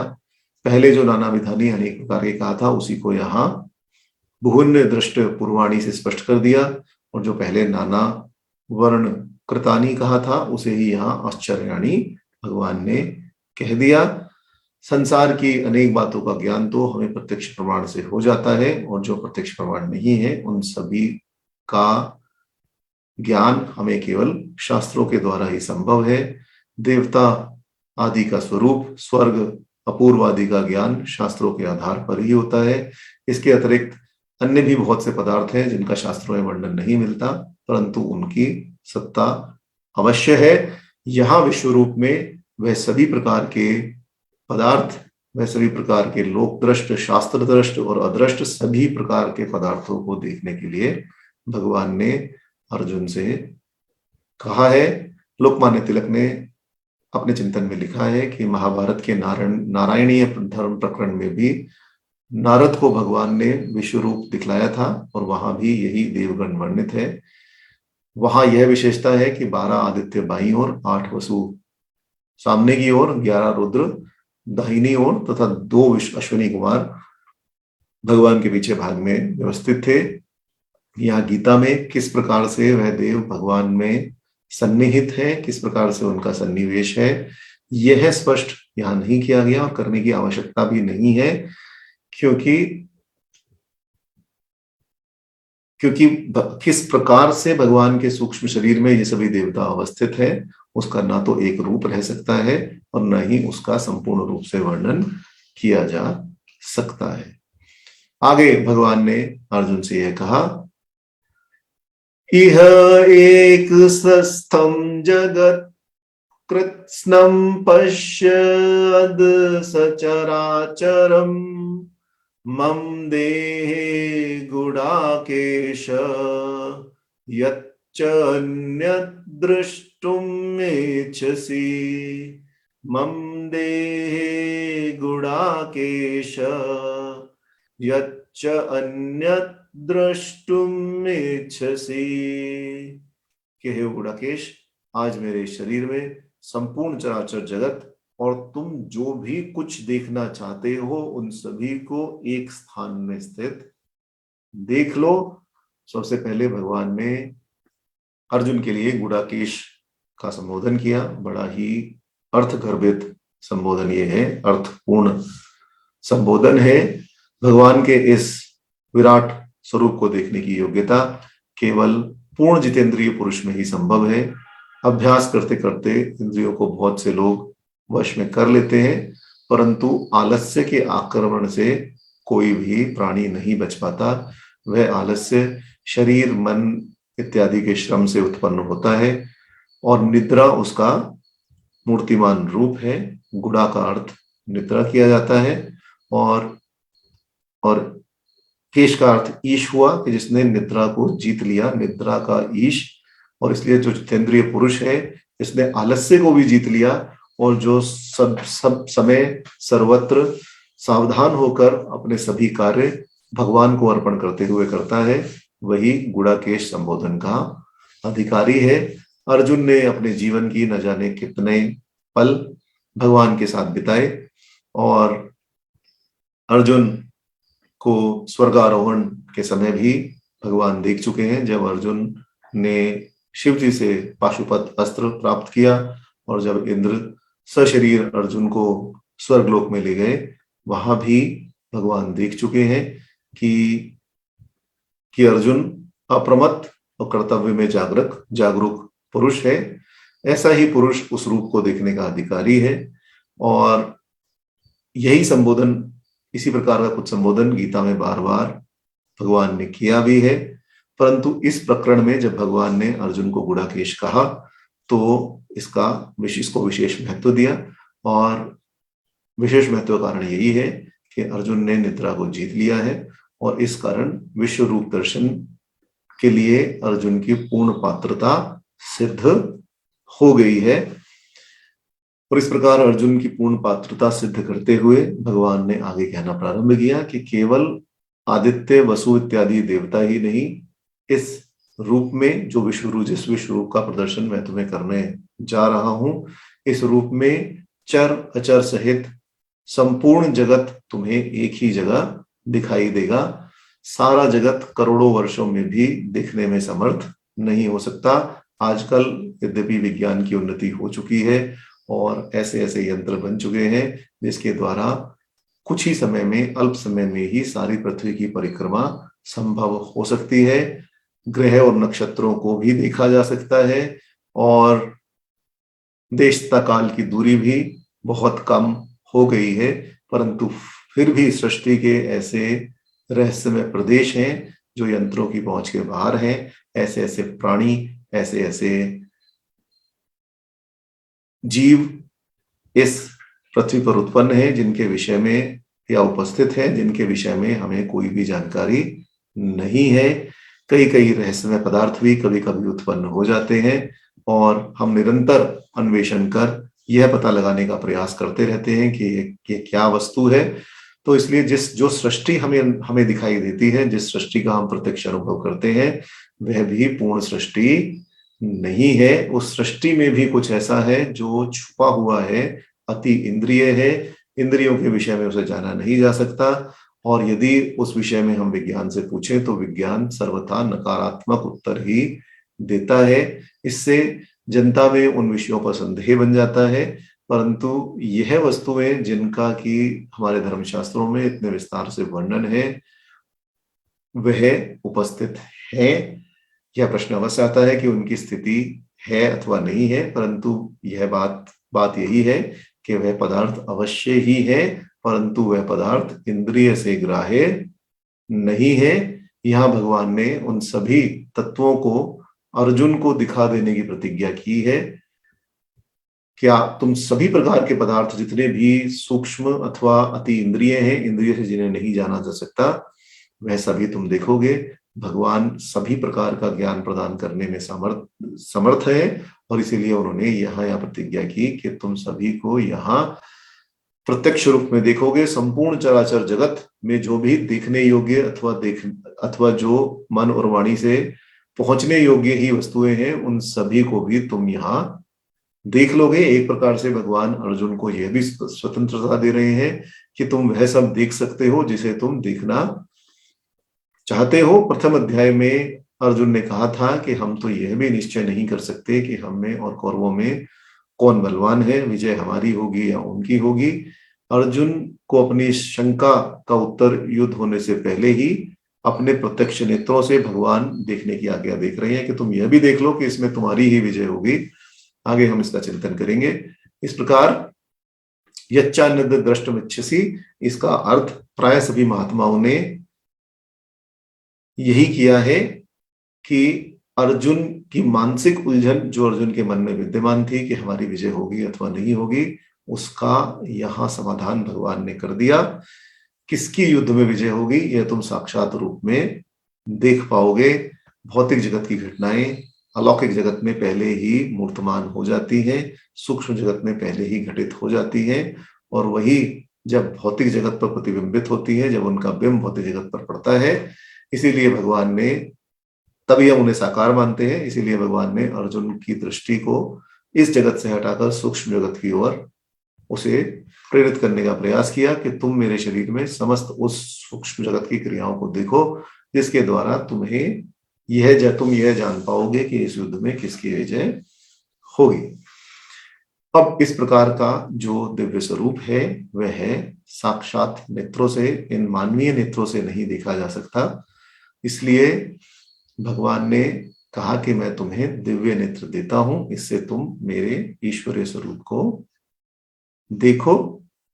भगवान ने कहा, ना तु माम शक्यसे द्रष्टुम अनेन एव स्वचक्षुषा दिव्यं ददामि ते चक्षु पश्य मे योगन्नैश्वरम्। दिव्यं ददामि ते चक्षु पश्य मे योगमेश्वरम्। भगवान ने कहा कि इन प्राकृत नेत्रों से तुम मेरे उस दिव्य स्वरूप का दर्शन नहीं कर पाओगे जिसे तुम देखना चाहते हो, इसलिए मैं तुम्हें दिव्य नेत्र देता हूं। इन दिव्य नेत्रों द्वारा तुम मेरा ईश्वरीय रूप देखो। भगवान का जो दिव्य रूप जिसे दिखाने की भगवान ने यहाँ प्रतिज्ञा की है और जिसे दिखाने के लिए अर्जुन ने प्रार्थना की है, वह भौतिक नेत्रों द्वारा देखा ही नहीं जा सकता, क्योंकि भौतिक नेत्र तो केवल परिमित वस्तु को देखने के लिए ही समर्थ है। वह रूप तो अपरिमित है, आद्यांत शून्य है। इसलिए उस दिव्य रूप को देखने के लिए दिव्य नेत्रों की ही आवश्यकता होगी। ज्ञान मार्ग का अनुसरण करने वाले योगी उस रूप का दर्शन करने के लिए अपने बाह्य नेत्रों को बंद कर समाधि के द्वारा दिव्य नेत्रों का उद्घाटन करते हैं, और फिर सामान्य दर्शन के ऊपर से दर्शन के लिए भी ज्ञान में नेत्रों के लिए की ही आवश्यकता होती है, जो किसी गुरु के द्वारा ही प्रकट की जा सकती है। गुरु के विषय में भी एक उक्ति है जिसमें कहा गया है कि अज्ञान तिमिर अंधकारस्य ज्ञानंजन शलाका चक्षु उन्मलितिम येन तस्मै गुरु श्री गुरुवे नमः। कि गुरु का कार्य ही यह है कि वह अज्ञान रूपी तिमिर से, अंधकार से बनी हुई दृष्टि में विज्ञान की अंजन, ज्ञान शलाका, ज्ञानंजन शलाका, कि वह ज्ञान से कि अंजन से भरी हुई सलाई लगाकर उस अंधकार को दूर कर देते हैं। और इसी कारण मैं उस गुरुदेव को प्रणाम करता हूँ। गुरु के विषय में अनंत व्याख्याएं हमारे धर्मशास्त्रों में हैं, इसलिए मेरा पुण्य है। हमने पहले भी इस विषय में चिंतन किया है, इसलिए मेरा आपसे हाथ जोड़कर निवेदन यही है कि जब भी गुरु बनाए तो यह अवश्य देख लें कि वह गुरु बनने के लायक है या नहीं है, और यह भी देख लें कि आप शिष्य बनने के लायक है या नहीं है। गले में कंठी पहनाने से और कान में राम नाम फूंकने से कभी भी गुरु और शिष्य का संबंध स्थापित नहीं होगा। गुरु को और शिष्य का संबंध तभी स्थापित होगा जब गुरु बनने के लायक हो और शिष्य भी शिष्य बनने के लायक हो। अर्जुन श्रेष्ठ शिष्य है और श्री कृष्ण स्वयं परमात्मा है, इसलिए विश्व गुरु होने के कारण श्रेष्ठ गुरु है ही, इसमें किसी भी प्रकार का कोई संदेह नहीं है। अर्जुन पहले ही कह चुके हैं, शिष्य स्ते अहम शाधि माम त्वाम प्रपन्न। यह कहकर उन्होंने भगवान के प्रति अपना शिष्यत्व पहले ही स्वीकार कर लिया है। इसलिए भगवान भी यहाँ अपना दिव्य रूप दिखाने के लिए उन्हें वह दिव्य नेत्र प्रदान कर रहे हैं, क्योंकि गुरु में जितनी शक्ति होगी शिष्य को वह केवल उतना ही सामर्थ्य प्रदान कर सकेगा। यहाँ अर्जुन को कोई लौकिक गुरु नहीं मिले हैं, परिमित ज्ञान वाले अथवा परिमित शक्ति वाले गुरु नहीं मिले हैं। यहाँ अर्जुन के जो गुरु हैं वो साक्षात पर ब्रह्म है, परम पिता परमात्मा है। उनसे ही सभी भगवान देवताओं, सभी लोकों और सभी प्रकार के जितने भी सूक्ष्म अथवा स्थूल शरीर है उन सब की उत्पत्ति हुई है, इसलिए वह सब कुछ दिखलाने में समर्थ है। महाभारत में कहीं कहीं ऐसा भी और भी प्रसंग आया है जब भगवान ने अपने दिव्य रूप की झलक दी थी। एक प्रसंग के चिंतन हम कर चुके हैं, जब संधि संदेश लेकर वे धृतराष्ट्र की सभा में गए थे, तब उन्होंने कहा था, तम दृष्ट्वा घोरमात्मनम केशव महात्मना न विलंतन नेत्राणि राजन नस्तत्र चेतसः। तो केशव के उस घोर रूप को देखकर धृतराष्ट्र की सभा में उपस्थित सभी राजाओं के नेत्र बंद हो गए थे। वहां भगवान ने केवल अपने घोर रूप का ही प्रदर्शन किया था, अपने सौम्य रूप का अथवा अपने विश्व रूप का प्रदर्शन नहीं किया था। इसलिए यह कहना उचित नहीं है कि दुर्योधन को भी भगवान ने अपना विश्व रूप दर्शन कराया था। वहां विश्व रूप दर्शन का कोई भी, आप कहें तो, वर्णन नहीं है, वहां किसी भी प्रकार से वर्णन नहीं है। वहां केवल घोर रूप का दर्शन है। दुर्योधन के मन में केवल भय उत्पन्न करने के लिए ही भगवान श्री कृष्ण ने वहां अपना घोर रूप दिखाया था, जिससे उसके मन में भी त्रास उत्पन्न हो गया। केवल द्रोणाचार्य, भीष्म पितामह और विदुर उस तेज को देखकर त्रस्त नहीं हुए, और जो ऋषि मुनि आकाश में विद्यमान थे वह भी उसे देखकर त्रस्त नहीं हुए। परंतु और वहां जो महात्मा गण उपस्थित थे उन्हें भगवान ने अपना स्वरूप देखने के लिए दिव्य नेत्र अवश्य ही दिए। इसी प्रकार के दिव्य नेत्र भगवान ने, तो कहने का अर्थ यहाँ यह है कि जो विश्व रूप दर्शन का प्रसंग बार बार यहाँ आता है, और यह कहा जाता है कि अर्जुन ने पहले ही भगवान के विश्व रूप के दर्शन कर लिए थे, तो वैसे ही नहीं है, क्योंकि विश्व रूप के दर्शन अर्जुन ने नहीं, दुर्योधन ने नहीं किए थे। उन्होंने केवल भगवान के उस घोर रूप के दर्शन किए थे, जिसमें भगवान ने कहा कि मैं कालों का भी काल हूं, महाकाल मैं ही हूं, दंड देने वालों में मैं यम हूं। तो उसी घोर रूप के दर्शन दुर्योधन ने उस समय किए थे। अब जो योग चक्षु है वह संजय के पास भी थे और अर्जुन के पास भी अब अर्जुन को भी मिलेंगे। संजय के विषय में हम भूमिका में ही चर्चा कर चुके हैं। जब श्रीमद् भागवत गीता का प्रारंभ किया था तभी हम उस विषय में चर्चा कर चुके हैं। परंतु संक्षेप में देखें तो जब महर्षि वेदव्यास धृतराष्ट्र के पास पहुंचे, तब धृतराष्ट्र ने उनसे निवेदन किया कि सारे संसार के यशस्वी योद्धा, अनेक राजा महाराजा, असंख्य सेना लेकर इस युद्ध में आए हैं। यह युद्ध अवश्य ही दर्शनीय होगा और मुझे देखने की इच्छा भी है, परंतु नेत्रों के न रहने के कारण मैं इस अभूतपूर्व दृश्य को देखने से वंचित रह जाऊंगा। इस प्रकार के वचन सुनकर भगवान व्यास ने धृतराष्ट्र से कहा कि यदि तुम चाहो तो मैं तुम्हें दिव्य नेत्र दे सकता हूं। तुम उन दिव्य नेत्रों से अपने ही स्थान पर बैठे हुए सभी प्रकार के दृश्य देख पाओगे और सभी प्रकार की बातों को भी जान पाओगे।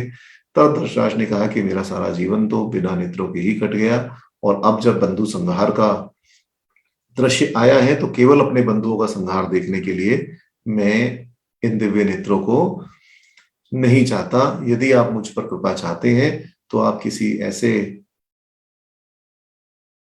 अनुचर को ऐसी शक्ति दे दीजिए, मेरे किसी भक्त को ऐसी शक्ति दे दीजिए जो मेरे पास रहकर संग्राम का दर्शन करता रहे और मुझे पूर्ण विवरण सुनाता रहे। ऐसा सुनकर जब धृतराष्ट्र ने ऐसी प्रार्थना की, तब भगवान व्यास ने संजय को, जो धृतराष्ट्र के अनुचर थे और जो वहां उपस्थित थे, उन्हें योग चक्षु प्रदान कर दिए, जिससे धृतराष्ट्र संपूर्ण महाभारत के जितने भी घटित अघटित वृत्तांत थे उन सभी को जान पाए।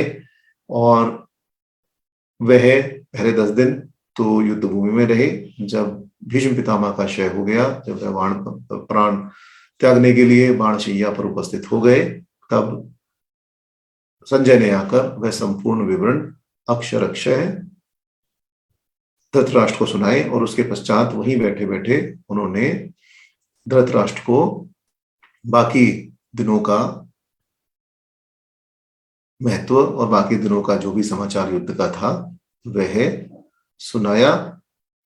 अब इन बातों से यह सिद्ध हो जाता है कि उस समय जो सिद्ध महात्मा गण थे वह सभी प्रकार के दूरस्थ तथा अपने समीप अथवा सूक्ष्म जितने ही पदार्थ थे उन सबको योग शक्ति से न केवल स्वयं जान लेते थे, परंतु जिस पर अनुग्रह करते थे उसे भी उस प्रकार के दिव्य नेत्र प्रदान कर देते थे, जिससे वह सब कुछ घटित अघटित नेत्रों बातों को जान पाए। अब यहाँ जो दिव्य नेत्र हैं, इनका अर्थ केवल साधारण नेत्र नहीं है, जैसे हमारे मुख पर विराजमान नेत्र हैं। इन नेत्रों से इनका संबंध नहीं लेना चाहिए, क्योंकि संजय के विषय में भी आप देखें तो महाभारत में यही लिखा है कि उन्हें ऐसे दिव्य चक्षु प्राप्त हुए जिसके द्वारा वह सभी घटित अघटित जो मन में सोचा जा रहा है, जो गुप्त मंत्रणाओं में किया जा रहा है, उन सभी बातों को समझने में और उन सभी बातों को देखने में सक्षम थे। दिव्य नेत्र केवल साधारण चक्षु नहीं थे कि आपने एक तरफ देखा तो आपको दूरबीन की तरह कुछ पास नजर आ गया, ऐसा नहीं था। सभी कुछ अपने मन के भीतर जानने में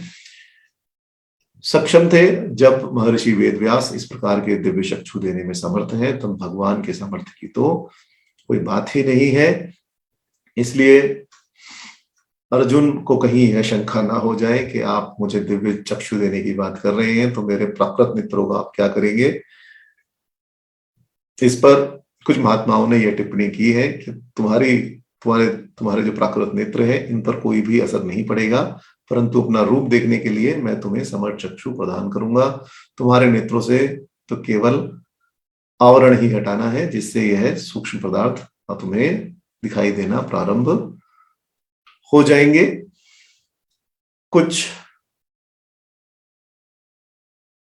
महात्मा यह भी कहते हैं कि भगवान ने अर्जुन को विश्व रूप का दर्शन कराने के लिए अपने योग बल से एक प्रकार की एक योग शक्ति ही प्रदान की थी, जिसके प्रभाव से अर्जुन में अलौकिक सामर्थ्य का उदय हो गया और भगवान के उस दिव्य रूप को देखने की योग्यता अर्जुन को प्राप्त हो गई। कुछ महात्माओं ने यह भी कहा है कि अर्जुन को कोई दिव्य दृष्टि भगवान ने प्रदान नहीं की थी, केवल ये ऐसा ही ज्ञान प्राप्त प्रदान किया था जिससे अर्जुन इस समस्त विश्व के भगवान के स्वरूप को देखने लगे थे, और उस ज्ञान का नाम ही यहाँ दिव्य दृष्टि है। परंतु यदि हम 10वें और 11वें अध्याय के संपूर्ण प्रसंगों को पढ़ें तो यहाँ ऐसा नहीं माना जा सकता, क्योंकि ज्ञान के द्वारा अर्जुन का इस दृश्य जगत में भगवत स्वरूप को समझ लेना तो 10वें अध्याय में ही पूर्ण रूप से स्पष्ट कर दिया गया है। अर्जुन ने प्रश्न पूछा और अपनी समस्त विभूतियों के द्वारा भगवान ने प्रधान विभूतियों के द्वारा भगवान ने यह स्पष्ट कर दिया कि किस प्रकार तुम मुझे इस स्थूल जगत में देख सकते हो। और समस्त विश्व के ज्ञान के द्वारा भगवान के एक अंश में देखने का जो ज्ञान है, वह भी अर्जुन को भगवान ने 10वें अध्याय के अंत में दे दिया कि यदि तुम मुझे समझना चाहते हो तो यह समझ लो कि यह समस्त ब्रह्मांड केवल मेरे एक अंश से ही बना हुआ है। और उस आदेश, भगवान का जो आदेश था, उसे अर्जुन ने स्वीकार भी कर लिया। स्वीकार करने के बाद यह भी कहा कि आप जो भी कुछ कह रहे हैं अक्षर अक्षर मैं उसे सत्य मानता हूं। और फिर भगवान के बल, वीर, शक्ति, ऐश्वर्य और तेज से युक्त उनके ईश्वरीय स्वरूप को देखने की इच्छा प्रकट की और प्रार्थना भी की। इसलिए यहाँ यह नहीं मानना चाहिए कि भगवान श्री कृष्ण ने जो दिव्य चक्षु अर्जुन को प्रदान किए वह केवल ज्ञान ही था, ज्ञान के अतिरिक्त कुछ नहीं था। इसके अतिरिक्त हम अब आगे देखेंगे कि अध्याय में जिस प्रकार के भगवान के विश्व रूप का दर्शन किया गया है, उससे भी यही पता चलता है कि अर्जुन ने भगवान के उस विश्व रूप में ब्रह्मांड के सभी दृश्य, भविष्य में होने वाली सभी घटनाओं और उनके परिणामों को देख लिया था। वह उनके सामने साक्षात रूप से उपस्थित था। इसलिए जिस समय में अर्जुन भगवान के उस विश्व रूप को अपने सामने खड़े हुए देख रहे थे, वह विश्व भगवान के शरीर में दिखाई देने वाले विश्व से भिन्न भी था। यदि ऐसा नहीं होता तो अर्जुन को केवल वही सेनाएं, वही राजा और वही कौरव इत्यादि दिखाई देते, परंतु अर्जुन ने जिस सुंदरता के साथ भगवान के विश्व रूप का वर्णन किया है, उससे यही पता चलता है कि अर्जुन साक्षात रूप से सब कुछ देख पा रहे थे। दृश्य जगत के स्वर्ग लोक से लेकर और पृथ्वी के आकाश और सभी दिशाओं में व्याप्त भगवान के शरीर को वह देख रहे थे। भगवान के कुछ उग्र स्वरूप को देखकर अर्जुन को आश्चर्य, मोह, भय, संताप इत्यादि भी हो रहा था। इससे यही पता चलता है कि यह केवल उपदेश नहीं था, केवल ज्ञान नहीं था। स्पष्ट रूप से अर्जुन देख पा रहे थे, क्योंकि जो भाव अर्जुन के बताए गए हैं, जैसे कि अर्जुन को आश्चर्य हुआ, मोह हुआ और भय हुआ, संताप हुआ, यह केवल तभी संभव है जब साक्षात रूप में उसे देखा जा सके। अन्यथा अर्जुन के हृदय में इन सभी भावों के उत्पन्न होने का कोई कारण ही नहीं रह जाता। धर्म, ज्ञान, वैराग्य और ऐश्वर्य, इन चार बुद्धि के रूपों की सत्ता ईश्वर में है। यह तो हम पहले ही चिंतन कराए हैं। यहाँ ऐश्वर्य योग बुद्धि का वह चतुर्थ रूप है जिसमें भगवान सदा वर्तमान रहते हैं और जिनके द्वारा हम भगवान का प्रत्यक्ष दर्शन कर सकते हैं। परंतु जो जिन चक्षुओं की यहाँ बात हो रही है वह प्राकृत नेत्रों के अलावा दिव्य नेत्र भगवान ने अर्जुन को प्रदान किए, जिसके द्वारा अर्जुन भगवान के उस स्वरूप को देख पाए जिसे देख पाना सभी योगियों के लिए, महर्षियों के लिए भी दुर्लभ है और देवता भी उन सब रूपों के लिए तरसते हैं। अब संजय ने कहना प्रारंभ किया, क्योंकि यहां आप देखें तो केवल दो ही व्यक्ति, दो ही मनुष्य प्राकृत रूप में अपने दिव्य नेत्रों से भगवान का दर्शन कर पा रहे हैं। एक है संजय और दूसरे हैं अर्जुन। पहले अर्जुन का वक्तव्य है। कई लोग यह भी कहते हैं कि जो संजय ने कहा और जो अर्जुन ने कहा वह दोनों एक जैसे ही हैं, तो उनकी पुनरुक्ति करने की क्या आवश्यकता थी। तो पहले संजय ने कहना प्रारंभ किया, क्योंकि अर्जुन उस विश्व रूप को देखकर आश्चर्यचकित हो गए थे, किंग कर्तव्य विमूढ़ हो गए थे और उन्हें यह आभास नहीं रहा था कि मुझे कुछ कहना चाहिए अथवा नहीं कहना चाहिए। तो वह एकटक उस दृश्य को देखते ही रहे, भगवान के विश्व रूप को देखते रहे। और तब संजय ने उसका कुछ वर्णन किया।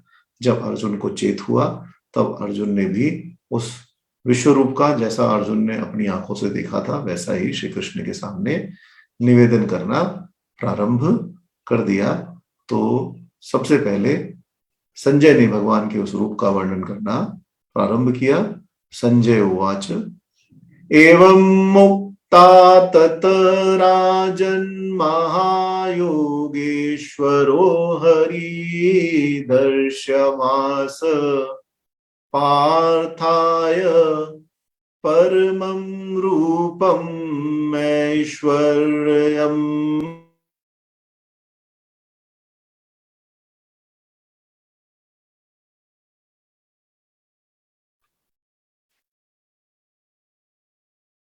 क्षमा चाहता हूं। संजय ने कहना प्रारंभ किया। संजय उवाच एव मुक्ता ततो राजन् महायोगेश्वरो हरि दर्शमास पार्थाय रूपं परम रूपं महेश्वर दर्शमास पार्थाय परमं रूपम् ऐश्वर्यम्। संजय बोले, हे राजन, तब महायोगीश्वर हरि ने ऐसा कहकर अर्जुन को अपने ईश्वरीय और दिव्य अलौकिक रूप का दर्शन दिया। भगवान ने अर्जुन को अपना दिव्य स्वरूप देखने के लिए दिव्य नेत्र दिए और वह युद्ध क्षेत्र में अर्जुन के सारथी बनकर उन्हीं का रथ हाँक रहे थे। वहीं उन्होंने अर्जुन को अपना विश्व रूप दिखा दिया। भगवान समस्त विश्व के दृष्टा हैं और आज अर्जुन की प्रार्थना करने पर उन्होंने अपने आप को उस विश्व रूप में प्रदर्शित किया। यहाँ अर्जुन दृष्टा है और भगवान अपने विश्व रूप में दृश्य है। अर्जुन जब भगवान का विश्व रूप देख रहे हैं तब उनके मन में कोई प्रश्न नहीं है, वह केवल उस विश्व रूप को ही पूर्ण रूप से देख लेने के लिए प्रयास कर रहे हैं। हम भी यदि किसी परम आश्चर्य की घटना को देखें तो कुछ समय के लिए हम भी चुप हो जाते हैं। हम केवल उस आश्चर्यजनक वस्तु को ही देखते रहते हैं, केवल नेत्र काम करते हैं, वाणी मूक हो जाती है। अर्जुन की भी अभी वही स्थिति है। ऐसा विश्व रूप अर्जुन ने देखा कि अर्जुन की वाणी मौन हो गई, सारी इंद्रियां एक प्रकार से सिमटकर अर्जुन की आंखों में ही केंद्रित हो गई और अब वह केवल उस रूप को ही देख रहे हैं, उस रूप का वर्णन करने में भी असमर्थ है। यहां संजय ने कहा कि अर्जुन से ऐसा कहकर महायोगेश्वर भगवान हरि ने पार्थ को अपना परम ऐश्वर्य रूप दिखाया, संजय उसे देख पा रहे हैं। संजय इतने विस्मित नहीं है क्योंकि संजय अभी धृतराष्ट्र को केवल संस्मरण सुना रहे हैं, जो उन्होंने देखा पिछले 10 दिन में उसी की व्याख्या कर रहे हैं। और पहले दिन की व्याख्या करने से पहले ही भगवान ने जब श्रीमद् भागवत गीता का उपदेश अर्जुन को दिया तो उसी की व्याख्या संजय यहाँ धृतराष्ट्र से योग रूप में स्थित होकर कर रहे हैं। तो यहाँ दो संबोधन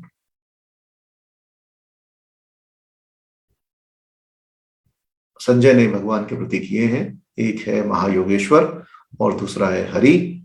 हरि का अर्थ है हरण करने वाला। हरि शरणम, भगवान हमें हमारे सभी हम उस भगवान की शरण में जाते हैं जो हरि है, अर्थात जो हमारी अविद्या, भक्तों की अविद्या, कलेश और जितने भी संताप हैं उन सब का हरण कर लेते हैं। इसी कारण वह हरि है और यज्ञ में अपना भाग स्वयं हरण करने के कारण भी वह हरि है। आकर्षक हरे रंग का शरीर धारण करने के कारण, अब आप कहेंगे हरे रंग का शरीर कैसे है, वो तो श्याम वर्ण का है। तो श्याम वर्ण के शरीर में कुछ कुछ हरियाली की छटा है, इसी कारण भी उन्हें हरि कहा जाता है। और हमारे जो वर्णन शैली है उसमें काला और हरा भी एक प्रकार से एक ही मान लिया गया है। इसलिए भी यदि यहाँ यह भी माना जाए कि हरि का शब्द हरा रंग भी हो सकता है तो उसमें भी कोई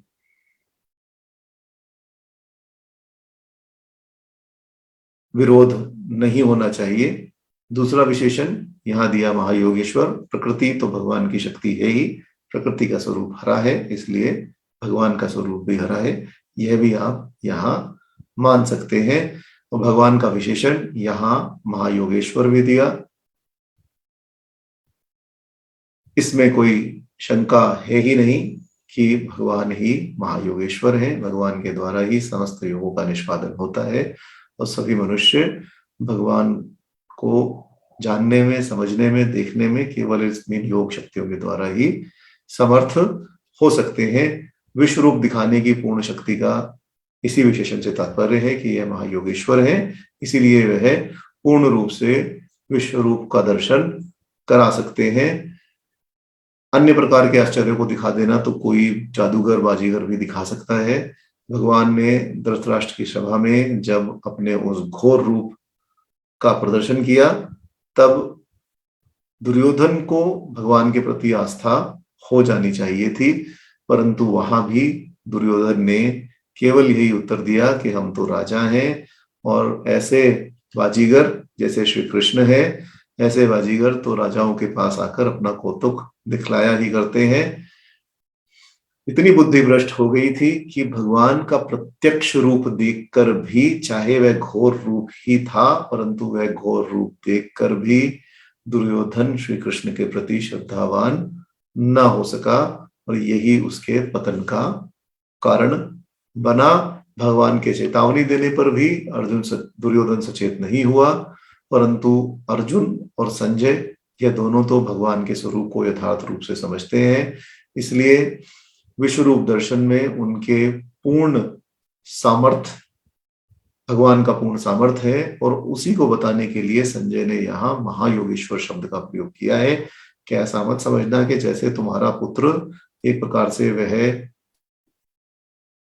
धृतराष्ट्र यही कह रहे हैं कि राजन ऐसा मत समझना कि जैसा तुम्हारा पुत्र समझता है कि यह केवल साधारण मनुष्य है और विभिन्न प्रकार के जादू दिखाकर और बाजीगरी दिखाकर लोगों का मन मोह लेते हैं।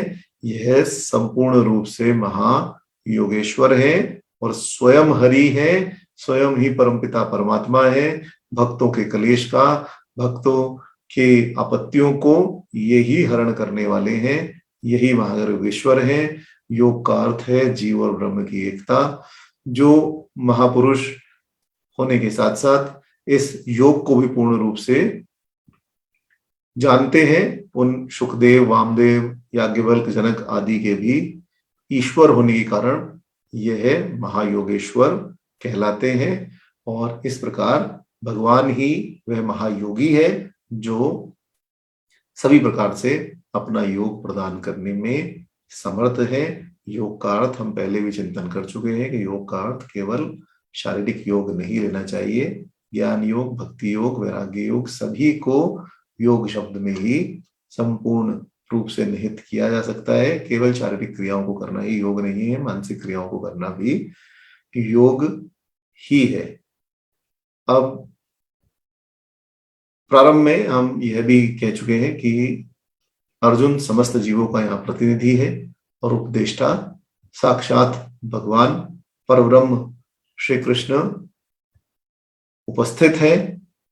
उनका यही ईश्वरीय भाव यहाँ संजय भी प्रत्यक्ष कर रहे हैं कि भगवान परम ऐश्वर्यवान है, महायोगेश्वर है और भगवान अपना स्वरूप को प्रकट करने में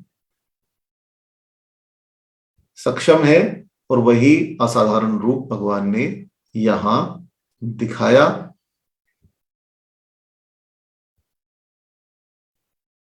और आगे अब भगवान का स्वरूप, और यह भी कहा कि जो जिस स्वरूप को भगवान यहाँ दिखा रहे हैं उसे तो बड़े से बड़े योगी भी नहीं दिखा सकते, केवल एकमात्र स्वयं परमेश्वर ही दिखा सकते हैं। अब संजय ने भगवान के उस रूप का वर्णन करना प्रारंभ किया कि भगवान का वह स्वरूप कैसा था। अनेक वक्त्र नयनम अनेक अद्भुत दर्शनम अनेक दिव्य आभरणम दिव्यनेकुद्यतायुधम अनेक वक्त्र नयनम अनेक अद्भुत दर्शनम अनेक दिव्य आभरणम दिव्य अनेक उद्यत आयुधम दिव्य माल्य अंबरधरम दिव्य गंध अनुलेपनम सर्व आश्चर्यमयं देवम अनंतं विश्वतमुखम दिव्य माल्य अंबरम धरम दिव्य गंध अनुलेपनम सर्व आश्चर्यमयं देवम अनंतम विश्वतमुखम। संजय ने कहा कि श्री भगवान ने ऐसा रूप दिखाया जिसके अनेकों मुख, अनेकों नेत्र, अनेकों अद्भुत दृश्य, अनेकों दिव्य आभूषण थे। वह अनेक दिव्य शस्त्रों वाला, अनेक दिव्य माला, अनेक दिव्य अनुलेपन किए हुए, अनेक शस्त्र धारण किए हुए, अनेक दिव्य गंध धारण किए हुए, संपूर्ण आश्चर्य से पूर्ण, प्रकाशमान, अनंत और सभी ओर मुख वाला था, सभी दिशाओं की ओर मुख वाला था। यहाँ इस श्लोक से संजय ने और इसके बाद अर्जुन ने भगवान के जिस विश्व रूप का दर्शन किया है वह अत्यंत ही सुंदर है और बड़े ही रुचिपूर्ण ढंग से किया गया है। केवल महाभारत में ही नहीं परंतु भारतीय वाङ्मय के श्रेष्ठ भागों में इस वर्णन की गिनना की जाती है। भगवान के विश्व रूप का वर्णन अनेक जगह वेद इत्यादि में भी प्राप्त होता है। यदि आप ऋग्वेद का भी दशम स्कंद देखें वहां भी कुछ कुछ वर्णन प्राप्त होता है, परंतु वर्णन की दृष्टि से जितना सौंदर्य और स्वाभाविकता इस वर्णन में दिखाई गई है वह अन्यत्र नहीं मिलती। यदि आप एकनिष्ठ होकर इन श्लोकों को पढ़ें और इनका यथार्थ समझने का प्रयास करें, तब पढ़ते पढ़ते आंखों के सामने भगवान का वही रूप आविर्भूत होने लगता है और शरीर में रोमांच भी उत्पन्न हो जाता है। संजय ने इस प्रकार वर्णन करना प्रारंभ किया कि विश्व रूपधारी भगवान के अनेक मुख और अनेक नेत्र थे, अनेक अद्भुत दृश्यों से वह युक्त थे, अनेक दिव्य आभरणों से वह युक्त सुशोभित थे, अर्थात अन्य दिव्य आभूषण उनके शरीर पर विद्यमान थे। और उस रूप में उनके अनेक दिव्य शस्त्र ऊपर उठे हुए दिखाई दे रहे थे। अनेक मुख दिखाई देने का अर्थ अनंत मुखों से है कि अनंत मुख थे। एक से अधिक तात्पर्य नहीं है, तात्पर्य यही है कि अनंत थे, क्योंकि एक से अधिक मुख तो अन्य देवताओं में भी देखे जा सकते हैं, परंतु भगवान का स्वरूप ऐसा नहीं है। भगवान के अनंत स्वरूप है, भगवान का स्वरूप अनंत है और अनंत मुख वहां दिखाई दे रहे थे। वह मुख भी एक समान नहीं थे, परंतु अनेक रूपों में वहां स्थित थे। यदि एक ही प्रकार के अनेक रूप होते तो अनेक रूप और अनेक नेत्रों वाला कहना निरर्थक होता। अनंत मुख थे और अनंत रूप वहां थे, और जब ये दोनों उपस्थित होंगे तो अनंत नेत्र अवश्य ही वहां होंगे। इसे अलग से कुछ कहने की आवश्यकता नहीं थी। इससे तात्पर्य यही है कि वह अनेक मुख भी एक ही प्रकार के नहीं थे, परंतु अनेक आकारों वाले थे, और उसमें भी नेत्रों के प्रकार भी अलग अलग थे। इस प्रकार अनेक आकार वाले अनेक मुखों का वर्णन विश्व रूप में किया गया, और इसी प्रकार का वर्णन अन्य शास्त्रों में भी उपलब्ध होता है, और उस रूप के सर्वदेवमय होने के कारण वैसा वर्णन उचित भी है, क्योंकि देवताओं के विभिन्न प्रकार के आकार हमारे यहाँ भी हमें प्राप्त होते हैं, जैसा कि हम चिंतन कर आए हैं। गणपति जी का मुख गजाकार है, वराह का मुख शुकर के आकार का है, हयग्रीव का मुख घोड़े के आकार का है, हनुमान जी का मुख वानराकार है, नरसिंह जी का मुख सिंह के समान है, और इसी प्रकार अन्य अन्य रूप और भाव भी हमें दिखाई देते हैं। एक क्षण का समय।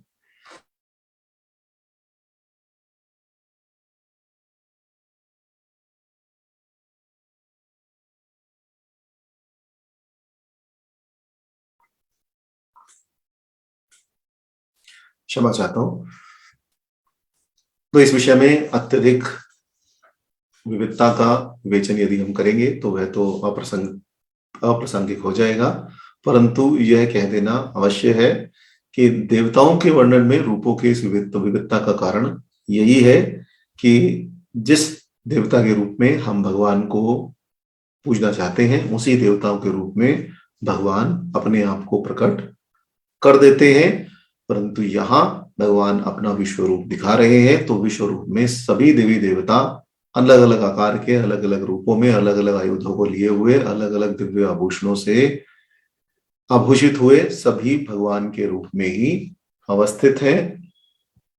भगवान के विश्व रूप में सभी चर अचर देव, दानव और अन्य सभी जीव भी सूत्र रूप से विश्व रूप में परिलक्षित हो रहे हैं, दिखाई दे रहे हैं।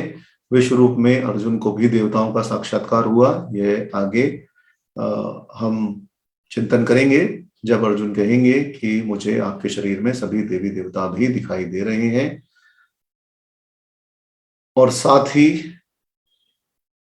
अत्यंत विस्मयता का अनुभव भी संजय को हुआ, इसलिए संजय ने कहा कि वह अद्भुत शरीर से उत्पन्न हुए, वह अदृश्य था, अत्यंत विस्मयकारी था,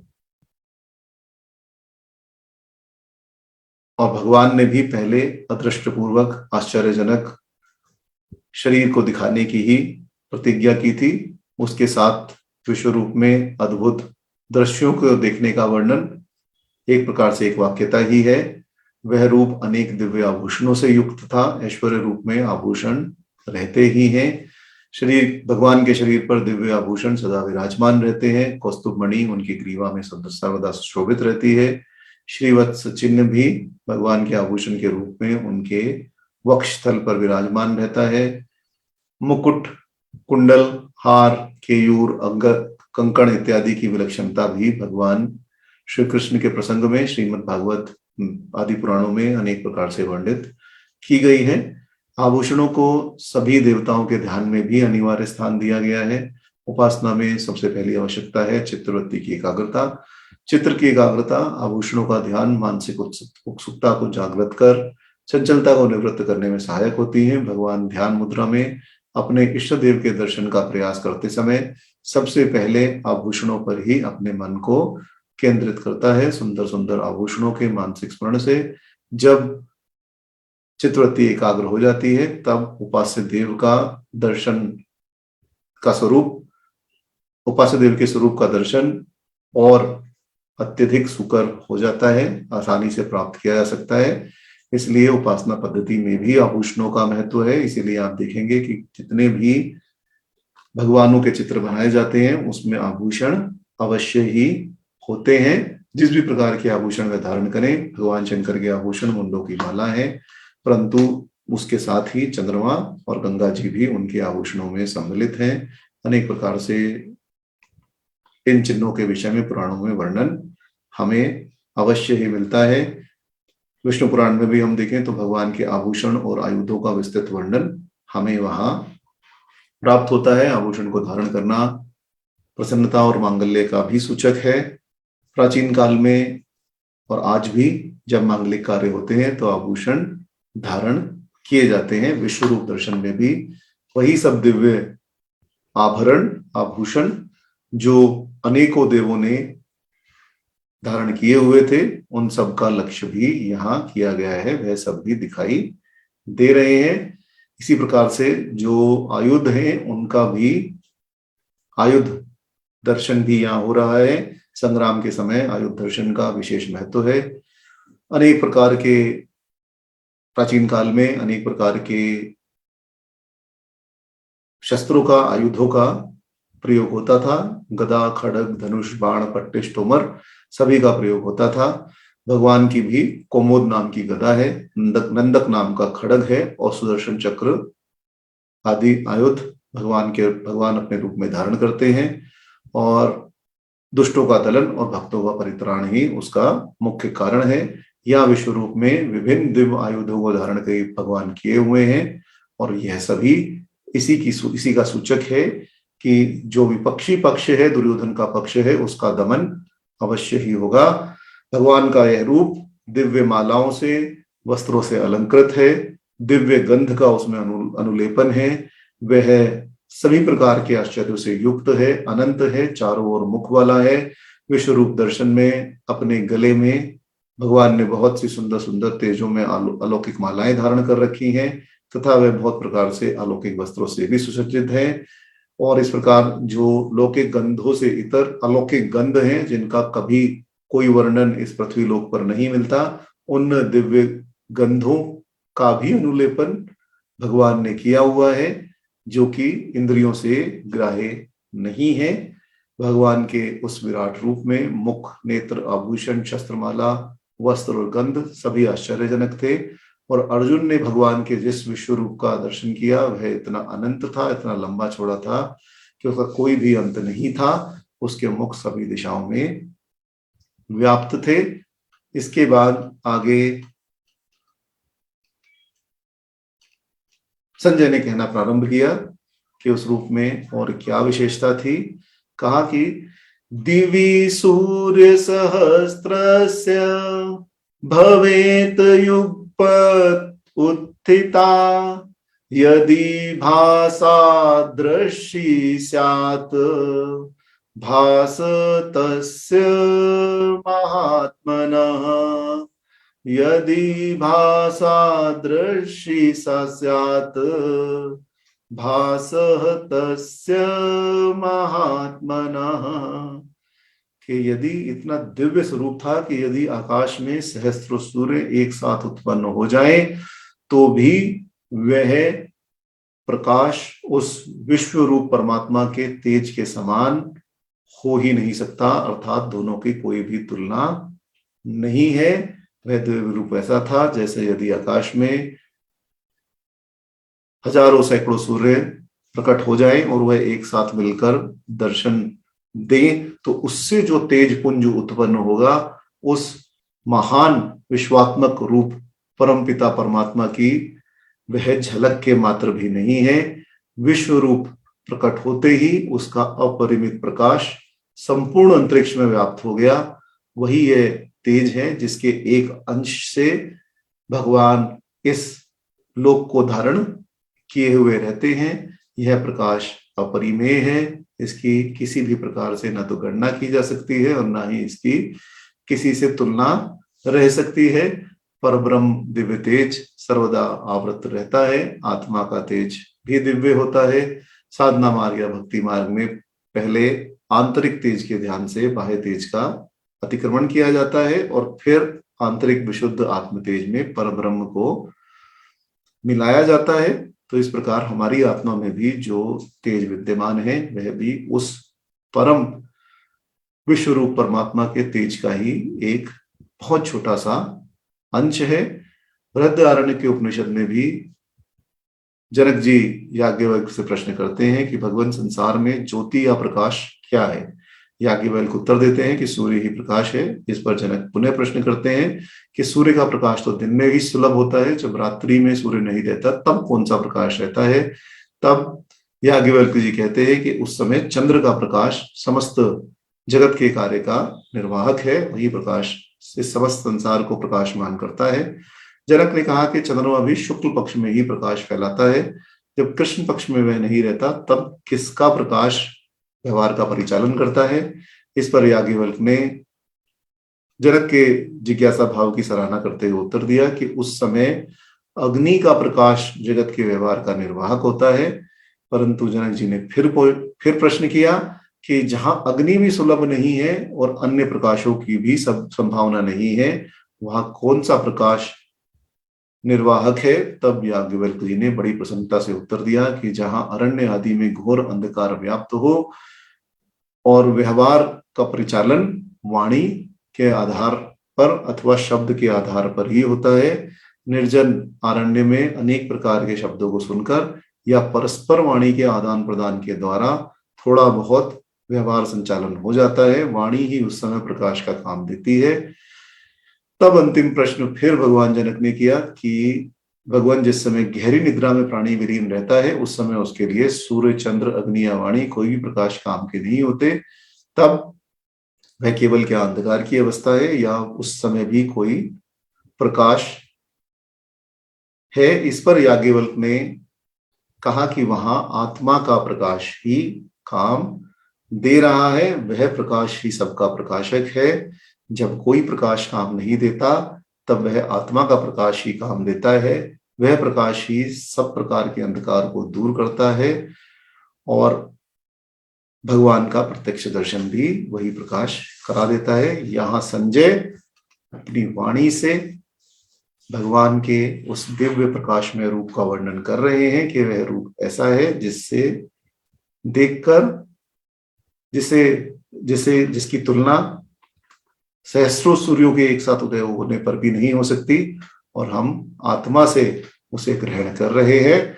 तो दोनों ही प्रकाश संजय की वाणी और यहाँ हमारी आत्मा का प्रकाश उस परमात्मा का ही द्योतक है और आत्मा का प्रकाश ही हमें चैतन्य बनाए रखता है। जागृत अवस्था में हम आत्मा के प्रकाश से ही कार्य करते हैं और सुषुप्ति की अवस्था में सोते हुए भी जब हम उठते हैं तब हम कहते हैं बड़े आनंद से मैंने आज निद्रा ली, बड़े आनंद से सोया, ठंड का समय रजाई ओढ़कर मैं सो रहा हूं तो बड़ी अच्छी नींद मुझे आई। क्या हमें उस समय चैतन्य रहता है कि हमें नींद आई या नहीं आई?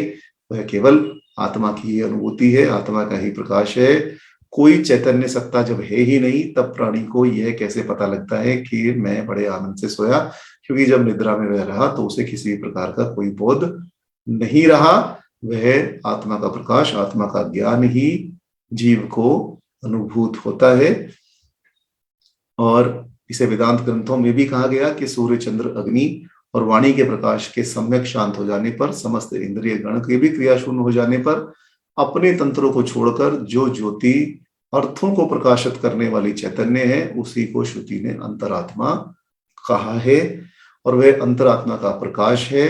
और इस संदर्भ में आप कहेंगे मैं ये सब क्यों कह रहा हूं, कहाँ हम भगवान के दिव्य रूप प्रकाशित स्वरूप का वर्णन कर रहे हैं, कहाँ हम यह कह रहे हैं कि वह स्वरूप ऐसा है कि आप हजारों सूर्यों को एक साथ मिला दो और उस तेज पुंज से जो प्रकाश निकलेगा उससे भी अधिक प्रकाश में वह स्वरूप है। तो कहाँ हम आत्मा के प्रकाश के विषय में चिंतन कर रहे हैं, तो यह इसीलिए है कि संसार में जितनी भी ज्योतियां हैं आत्मा का भी जो प्रकाश है वह केवल भगवान के द्वारा जो निर्मित प्रकाश है, भगवान का जो अंतर्निहित प्रकाश है, उसी से यह सभी जागृत हैं और उन्हीं से यह आत्म ज्योति हमें मिली हुई है।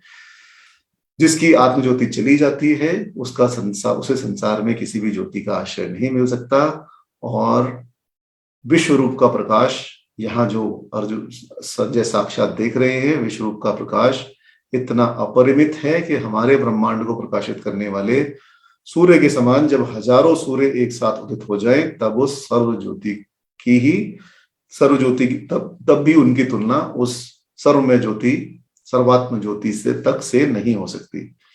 यहां आप देखें तो विश्व रूप के तेज के वर्णन में अलंकारिक शैली का प्रयोग किया गया है।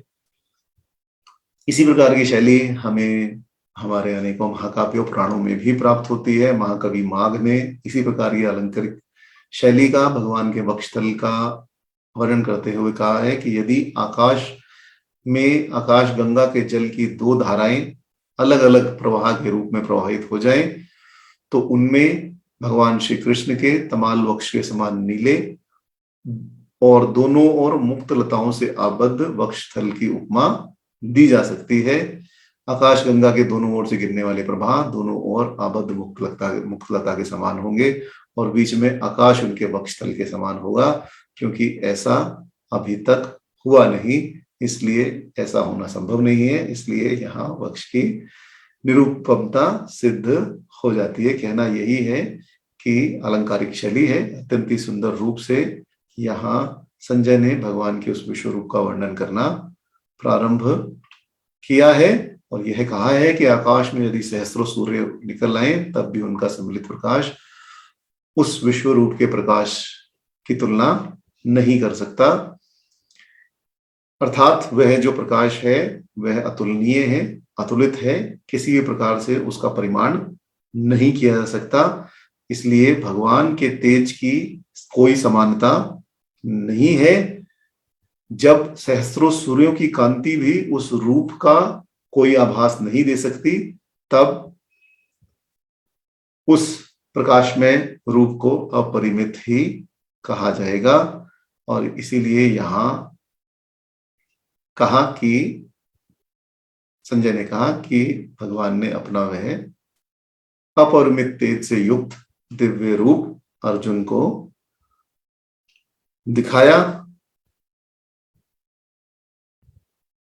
भगवान ने भी इसीलिए वह दिव्य चक्षु अर्जुन को प्रदान किए हैं और संजय भी उन्हीं दिव्य नेत्रों से भगवान को देख पा रहे हैं कि इतना दिव्य प्रकाश में स्वरूप प्रकाशित होते हुए भी न तो संजय पर कुछ उसका प्रभाव पड़ा और न ही अर्जुन पर उसका प्रभाव पड़ा। दोनों ही एक साथ मुग्ध होकर उस अतुलित प्रकाश में भगवान के दिव्य विश्व रूप को देखते रहे।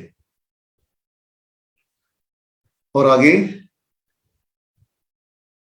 संजय ने कहना प्रारंभ किया, तत्र एकस्थं जगत् कृत्स्नं प्रविभक्तम् अनेकधा अपश्यत् देव देवस्य शरीरे पांडव तदा। क्या कि तब अर्जुन ने उन देवों के देव भगवान श्री कृष्ण के शरीर में एक ही जगह में स्थित अनेक प्रकार से विभक्त संपूर्ण विश्व का दर्शन किया। उस समय देवादिदेव भगवान ने उस तेजोमय विश्व रूप में एक ही स्थान पर अर्जुन को संपूर्ण संसार का दर्शन करा दिया, जो अनेक रूपों में प्रविभक्त था। 10वें अध्याय के अंत में भगवान ने स्वयं कहा था कि संपूर्ण जगत को मैं एक अंश धारण किए हुए स्थित हूं। उसी को अर्जुन ने यहाँ प्रत्यक्ष देखा। उस विश्व रूप में सारा विश्व दिखाई दिया, जो अनंत आयाम तक विस्तृत था, जिसमें अनंत बाहु, अनंत उदर, अनंत नेत्र थे, जिनका तेज अपरिमित था, जो अपवित्र दिव्य आभूषण धारण किए हुए थे, आयुधों से युक्त थे। उसी दिव्य रूप में ब्रह्मा आदि देवता, तिर्यक, पशु, जानवर, मनुष्य, स्थावर, जंगम आदि जितने भी पृथ्वी, अंतरिक्ष, पाताल सभी स्थान हैं, भोग्य भोगों के विविध उपकरणों से युक्त जो प्रकृति पुरुषात्मक जगत है, वह सभी अर्जुन को वही दिखाई दिया। जिस प्रकार भगवान श्री कृष्ण ने बाल्यकाल में मृत्तिका जब मिट्टी खाई थी भगवान श्री कृष्ण ने और यशोदा मैया ने भगवान के मुख में संपूर्ण चतुर्दश लोकों का दर्शन किया था, वैसे ही इस रूप में एक ही रूप में स्थित होकर भगवान ने सभी लोगों का दर्शन, समस्त जगत का दर्शन, संपूर्ण ब्रह्मांडों के भी ब्रह्मांड का दर्शन इस रूप में करा दिया। माता यशोदा को दर्शन कराते समय तो उन्होंने शीघ्र ही प्रेमाधिक्य के कारण कि कहीं माता यशोदा विचलित ना हो जाए, उन्होंने कृपा पूर्वक इसका संवरण तब कर लिया था। परंतु यहाँ अर्जुन को दर्शन देते समय वहां जब माता यशोदा को दर्शन दिया तब वहां वात्सल्य प्रेम था, शुद्ध पुष्टि महात्म्य था, और यहाँ जब अर्जुन को दर्शन दिया तब मर्यादा की पुष्टि थी। इसलिए भगवान ने विस्तार पूर्वक अपना वह दर्शन अर्जुन को कराया। संजय यही कह रहे हैं। और तब इस प्रकार के दर्शन जब अर्जुन को हुए तब अर्जुन ने क्या कहा? अर्जुन ने कहा, ततः स विस्मयाविष्ट हृष्ट रोमा धनंजय प्रणम्य शिरसा देवं कृत अंजलि भाषत। अर्जुन ने प्रणाम शिरसा, शिर से भगवान को प्रणाम किया और हाथ बांध लिए कि हे प्रभु, आप ही हैं, आप ही देवाधिदेव हैं, आप ही भगवान हैं और आप ही समस्त विश्व रूप है। यह अर्जुन आगे कहना प्रारंभ करेंगे। अर्जुन ने जब भगवान का ऐसा अनंत आश्चर्य में दृष्टों से भरा से युक्त परम प्रकाश में असीमित ऐश्वर्य समन्वित महान स्वरूप देखा, तब वे इतने प्रभावित हुए कि उनके मन में जो भगवान के प्रति मित्रता का एक भाव था वह सर्वथा विलुप्त हो गया। भगवान की महिमा के सामने अर्जुन को अपनी तुच्छता और भगवान के पूज्य भाव का ग्रहण हुआ। उन्हें समझ आ गया कि भगवान देवाधिदेव हैं और उस पूज्य भाव के प्रवाह ने बिजली की तरह गति उत्पन्न करके उनके मस्तक को उसी समय भगवान के चरणों में टिका दिया और वह हाथ जोड़कर बड़े ही विनम्र भाव से श्रद्धा पूर्वक भगवान का स्तवन करने लगे। यहाँ अर्जुन को धनंजय कहा गया क्योंकि इंद्रप्रस्थ निर्माण के समय जब धन की आवश्यकता थी तब अर्जुन ने दिग्विजय कर अनेक राजाओं पर विजय प्राप्त कर धन का संग्रह किया था, इसलिए उनका एक नाम धनंजय भी पड़ गया था। यहाँ उन धनंजय के साथ विषयामिष्ट और हृष्टरोमा इन दोनों विशेषणों का प्रयोग करके अर्जुन के हर्ष और आश्चर्य की भी अधिकता प्रदर्शित की गई है। अभिप्राय यह है कि उन भगवानों के उस रूप को देखकर जो उस विश्व रूप में सम्मिलित थे, अर्जुन को इतना महान आश्चर्य और हर्ष हुआ जिसके कारण उसी समय उसका हृदय पुलकित हो गया। उन्होंने इससे पहले भगवान का ऐसा ऐश्वर्यपूर्ण स्वरूप कभी भी नहीं देखा था, इसलिए इस अलौकिक रूप को देखते ही उनके हृदय पर सहसा भगवान के अपरिमित प्रभाव का कुछ अंश अंकित हो गया। परंतु उस विलक्षण रूप को देखकर भी अर्जुन के मन में कोई किसी भी भय का आवेग नहीं हुआ और विमूढ़ होते हुए भी, किंग कर्तव्य विमूढ़ होते हुए भी वह अर्जुन कर्तव्य ज्ञान से शून्य नहीं हुए, परंतु कर्तव्य का पूर्ण ज्ञान रखने वाले धीर पुरुष की तरह उन्होंने व्यवहार किया। उनका रोम रोम उस रूप को देखकर हर्षित हो गया, खिल उठा। अपने नेत्रों से उस महान रूप को देखकर भगवान ने भक्ति भाव से सिर झुकाकर भगवान को प्रणाम किया और अपने दोनों हाथों को अंजलिबद्ध करके स्तुति गाने लगे। बोलिए विश्व रूप पर ब्रह्म परमेश्वर भगवान श्री कृष्ण परम परात्पर पर ब्रह्म अनंत कोटि ब्रह्मांड नायक भगवान श्री कृष्ण की जय। अर्जुन ने क्या कहा, ये हम अगले सप्ताह अर्जुन ने किस प्रकार भगवान की स्तुति की और किस प्रकार भगवान के स्वरूप का विवरण दिया, यह हम अगले सप्ताह से प्रारंभ करेंगे। आज यही शांति पाठ कर विराम देते हैं और अपने तथा समस्त विश्व के सभी अधिभौतिक, अधिदैविक और आध्यात्मिक तीनों प्रकार के तापों और विघ्नों को सर्वथा शांत करने के लिए भगवान से प्रार्थना करते हैं। ओम द्यौ शांतिरंतरिक्षं शांति पृथ्वी शांतिरापः शांतिरोषधयः शांति वनस्पतयः शांति विश्वे देवा शांति ब्रह्म शांति सर्वं शांति शांतिरेव शांति सामा शांतिरेधि। ओम शांति शांति शांति। आप सभी को पुण्य प्रणाम, नमस्कार। अगले सप्ताह हम 10वें अध्याय के 15वें श्लोक से पुनः प्रारंभ करेंगे। आप सभी को जय जय श्री राम, जय सीताराम, जय राधे श्याम, नमो भगवते वासुदेवाय, जय जय श्री राधे, जय जय श्री कृष्ण। जय श्री राधे कृष्ण, जय श्री बांके बिहारी जी।